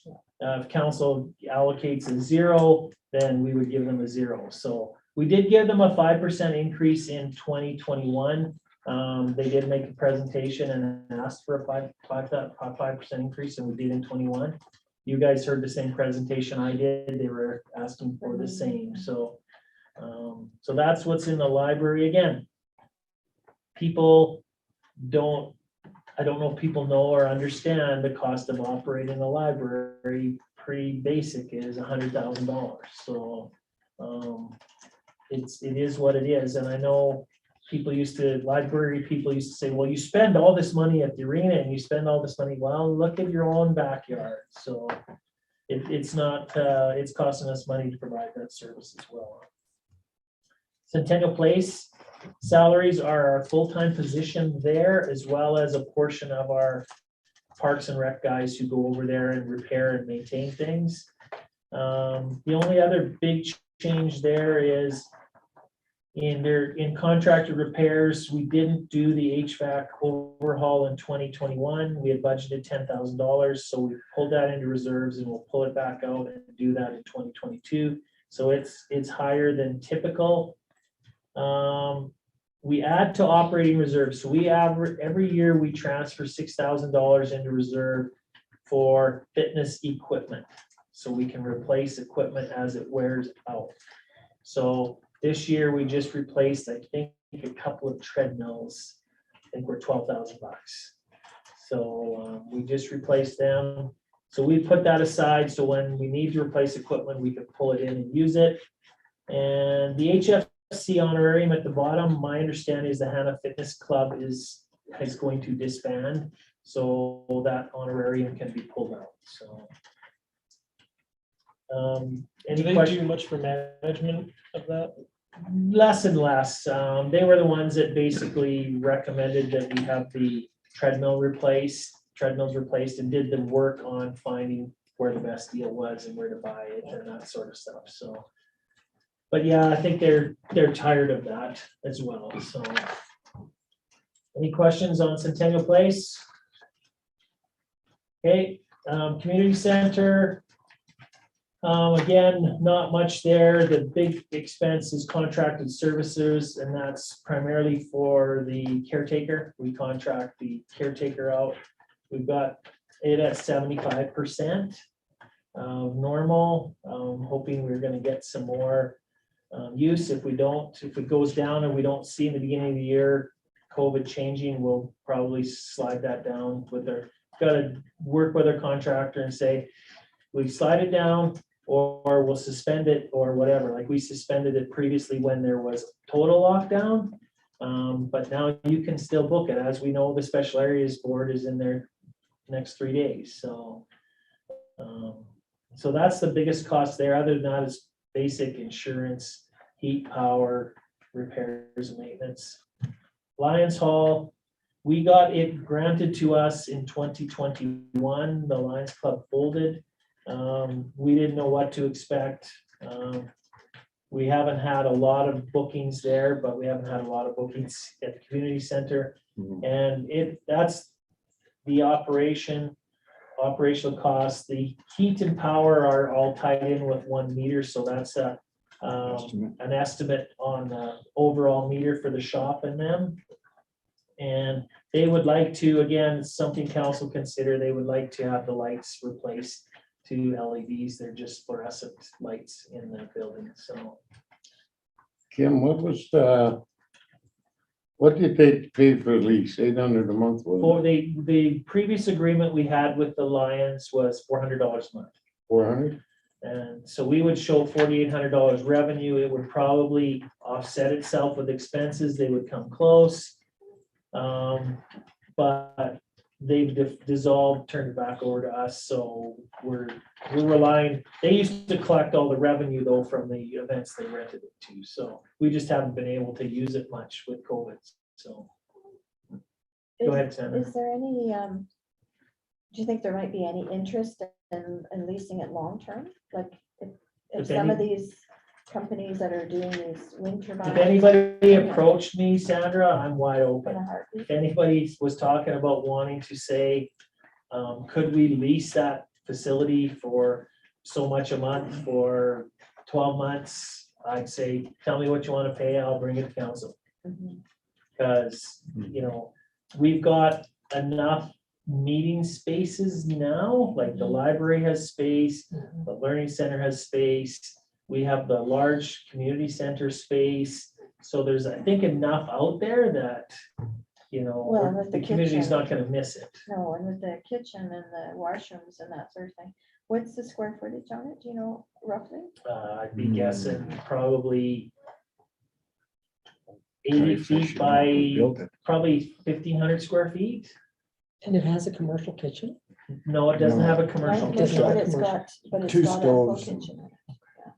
Yeah, it's not a commercial kitchen, and our health inspector has told us it's not a commercial. That was, I got excited. I know some people who rent it Could it just be for that. made into Oh, yeah, it can be made into it, but you'd have to put a bigger big stove? in? dishwasher, Yeah. sanitizer in, a different stove, like there's quite a bit of cost to do that, but it could be, Sprinkler systems, everything else. yeah, Mhm. so. It's a great little space. Oh, yeah, it's a For super little things, party There's lots of, place. there's no other space like it in Yeah. town. For a small gathering of Yes, 50, yeah. 60 Yeah. people, Birthday, it's perfect, family, perfect size. showers, For, there's you just know, been hundreds generals of and- events. Well, the in town. community, the Centennial Building has a good space for birthdays and. Yeah, and we And get that some sort of thing. kids' birthdays there because then they have access to the Yeah. field house and then get the bounce house and do all of those. It's good not the things. same at all. No, I mean, it adds a different atmosphere. Yeah, for sure. Because there's yeah. so much Things other going public on. involved in the Yeah. building. This is like a private function. Yeah. It's Yeah. great Yeah. intimate. Yeah. Yeah. you know, is it's really great nice, for a yeah, it 50, is. 60 people It is size, it's fantastic. fantastic, so. New Year's parties, we Yeah. got, yeah, we've had lots. It wouldn't hurt to have it almost listed on the website that people could click and book. Yeah, Why not? Yeah, If it, Yeah. because a one-day event, you can rent for a lot more than a monthly, so let's say you rent. No, it for that's right. no, but $500 that's the a way month. it is now, Yeah. is that you can rent it on. Okay, but yeah. But I'm just wondering if somebody But came I don't through think that the- might want it. for the rest of longer. the population We've, knows. we've put it on our website, Have you? it's there, but again, I think the challenge we've been in is people aren't looking for spaces right now. You know, we've had some bookings there in 21, but not very many. See, like the fire hall used to use it for training and Yeah. stuff too, but like now they got their own facility. Yeah, it's Yeah. beautiful, That- right? But it Take a is lot. it is a great space for, you know, Probably a Phillips. small get together. It's Yeah. perfect size. That's awesome. Kitchen's right there, washroom's right there. The main hall is 1,000 square feet. Kitchen is 250 square. That's awesome. Thank you. For the answers for everything. I know, Good. she's awesome. And it's not on the website. Oh, we haven't put that on? I've been waiting for that. Oh, okay. I haven't seen it there either, actually. So the only other page here, the last page here is just our government requisitions, so council knows we're budgeting. The school rec will tell us we're going to collect, and then we just put that on the tax rate to collect it. So 668 was what we collected on behalf of the province for education in 2021, and we're assuming that 22. Acadia, I'll be interested in Councillor Murphy's council as we move forward. We've got the same amount as we have in 20 one as a requisition, and just so council's aware, about half of that requisition is capital. So when the lodge was built, the town of Hanna took out promissory notes to the foundation to pay a certain amount every year for 25 years of the debenture that Acadia Foundation took out to build it. So, but I know, talking with Councillor Stickle, he felt that the requisition from Acadia was probably going to be higher because their vacancies in all of their lodges has been down. So they don't have the rental revenue coming in as if they would with a full building. Well, So, the occupancy has been down. yeah, the Not the occupancy's, yeah, the occupancy's been It down. has- So, It has dropped. It Oh, was really? averaging 98, 95, and it's as low as 60, depending on the facility. It's Yeah. incredible how much. Hannah's very low. Yeah. But it's, people are not, they don't know if they're open for business, which was one of our discussions today. Nobody knows they're open for business because you can't, you got warnings all over the door and people aren't going in. So they're staying at home when they should be in the facility. But great options coming up, but the numbers look good, actually. Okay. Kim, that we might be. okay, so yeah, we basically, Acadia Foundation will notify us and say, we need you to collect this much money. So we put that in our tax, set a tax rate to collect that much money. So whatever it is, so. I'll keep you posted, I promise. Okay, so Mr. Mayor, I don't know where you want to go from here. You look like you're tired. Looks like you're getting Sick sick. as a dog. Oh, no, get out of here. I would love to. Oh, So what I would suggest, Mr. Mayor, I don't know if people have a bunch of questions, bunch of ideas, a bunch of comments on how we move forward. We still have another meeting next week to spend on it, but at that meeting, we want to get down to, the brass tacks, what's in, what's out, Nuts and bolts. the nuts and bolts, so that we can prepare that to bring that to the December 14th meeting. So if you're like, you don't look good, and I want to respect that. Definitely yell. I want to respect that. I think I'd like to see us look at a technology increase. I'm not saying, I don't know how much, but I'm saying I think we need to look at that. Laptop is $1,400, and I'm saying, I realize it's not here, you're not here to make money, but it's money either though, so just my feelings. Okay, does anybody have like right now, we're $1,000 over the 4-year period. Is that $2,000 over the 4-year period? It should be at least 2,000 over the 4 years. It's an expectation Per counselor. that we have good equipment that's secure, which is also really important. That we have. good So you need a quality. motion to that effect? Well, if we've got, ultimately, we probably should hear from everybody. Okay. If it's something that the majority of this group says, we'd like to move it to 2,000, then when we come back next week, we'll have it at 2,000. Go for it. Mr. Mayor, would that include any of the training too? Like council training, like we talked about courses? No, So that would be totally separate the then. training and subsistence, we have about 18,000 in the budget for council.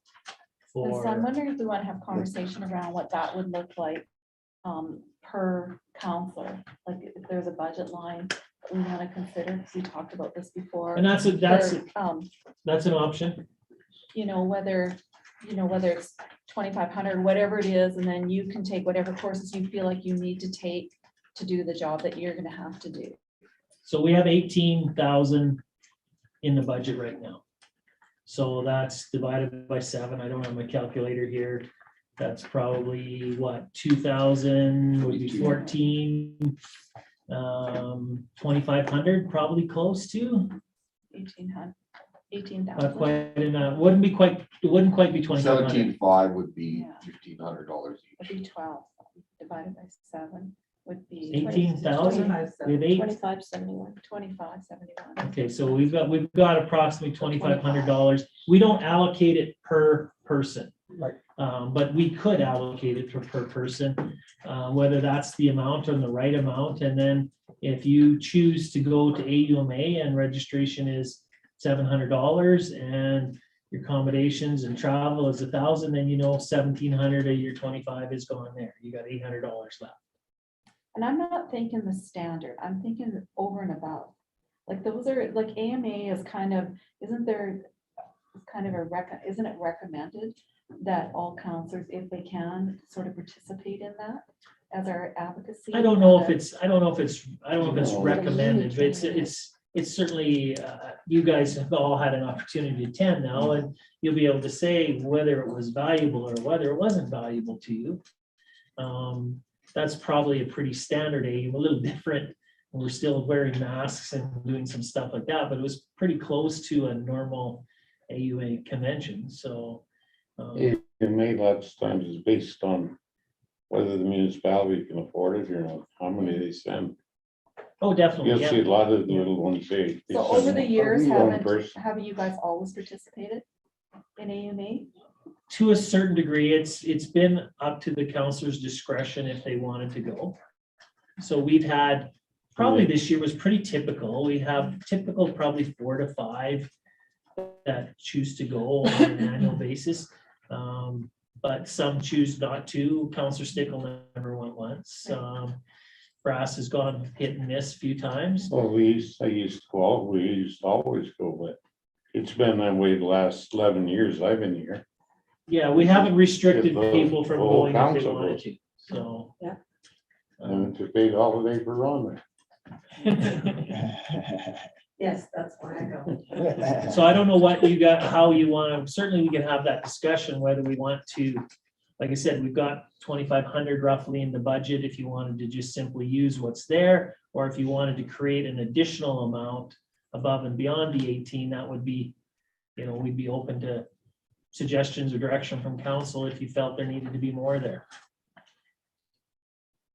I think we'll just let everybody chew on it for the Okay, week. yeah. If you have any questions, get hold of Kim. And I don't know, like I said, everybody's different, like some of your committees will be some expenses for you to attend your meetings. Mhm. If you're on PEP, there'll be travel that the town pays. If you're on Red Deer Rivers, there'll be, travel the town pays. Some of your committees will pay themselves, like Acadia Foundation, Palace or Regional, some of them. So there's a real mixed bag on there. So it's sometimes unjust to, if someone's on PEP and they have to go to Medicine Hat 4 times during the year, and that's $250 a trip, then their training is used up just general meeting expenses. Yeah, So, but they have the option of using the town vehicle. well, they're not Sometimes. insured though, No. that's the problem, so. Like I know Community Futures has training and they pay for all your training, accommodation and that sort of thing. But Yeah, Mr. Neal, I actually don't mean out of our, I don't mean out of the scope of the committees we sit in. Because most of them, I'm saying there's other courses, and we heard about a vast amount of those other courses for training, new and seasoned counselors that, would be in your personal portfolio of what you would want to take to enhance your job. I'm not talking about AMA, I'm not talking about all the organizations, because there's all of them require a great amount of some learning and extra courses and programs that we have to take. I'm talking about those separate courses that each individual would choose to take outside of the committees or that we sit on. I'm not talking about Okay. those. okay, so basically what I'm suggesting is the 18,000 that's in there probably for the most part covers AUMA costs and covers your general meeting costs, whether it's PEP or those types of things. Basically, that's there. In my time here, I haven't had any council members who have asked or wanted to take additional training. So we haven't supplied it. If that's a request from council that they want to take additional training, certainly we'd look at the direction from council if they want to put more money in so that counselors can take additional training. You, there has and been you some and just did not. talking about the ones that come in One at a time, emails. Russ. Huh? One at a time, Cyrus. That's okay, I'm done. It was just a comment. It's okay. Well, like in emails, I get them all the time from different outfits about different courses to take. There is an EOP or Yeah. office, and we heard about a lot, and I guess what I heard a lot at AMA with some of the, was there was some new counselors that really felt they needed some extras. And I guess I just think if there is those individuals that might need that extra to enhance the job they do, you know what, to some, I guess that's what I want us to talk about. Whether we think we need to have that or not have that. Well, their specific example too, when we're going through that training was if you feel specifically financial stuff you weren't good at, you could take a one-day course, likely just online. So it wouldn't be a whole lot of money, but it'd be a few $100 from an EOP. Yeah. That you'd be better at it. Not everybody needs it. Right. Or, maybe it wouldn't be a bad idea for everybody. But Yeah. it could be, Yeah. it's a good option. They've got a lot out there. Yeah, Yeah, no, don't get me wrong. There's lots of opportunities out there. there's still a cost incurred. There's a with cost this. incurred Yeah, and there's a time unfortunately. commitment incurred, That's whether true. you as counselors, you might want to, but time comes, it gets involved as well, so. And so that's what I'm alluding to. If you had that if as a personal choice, then you could decide. For some of us, it may not work, because I don't know if I have all the extra time in the world to take, 6 courses. But for those that can and feel like they need it, just to have the ability to have access to.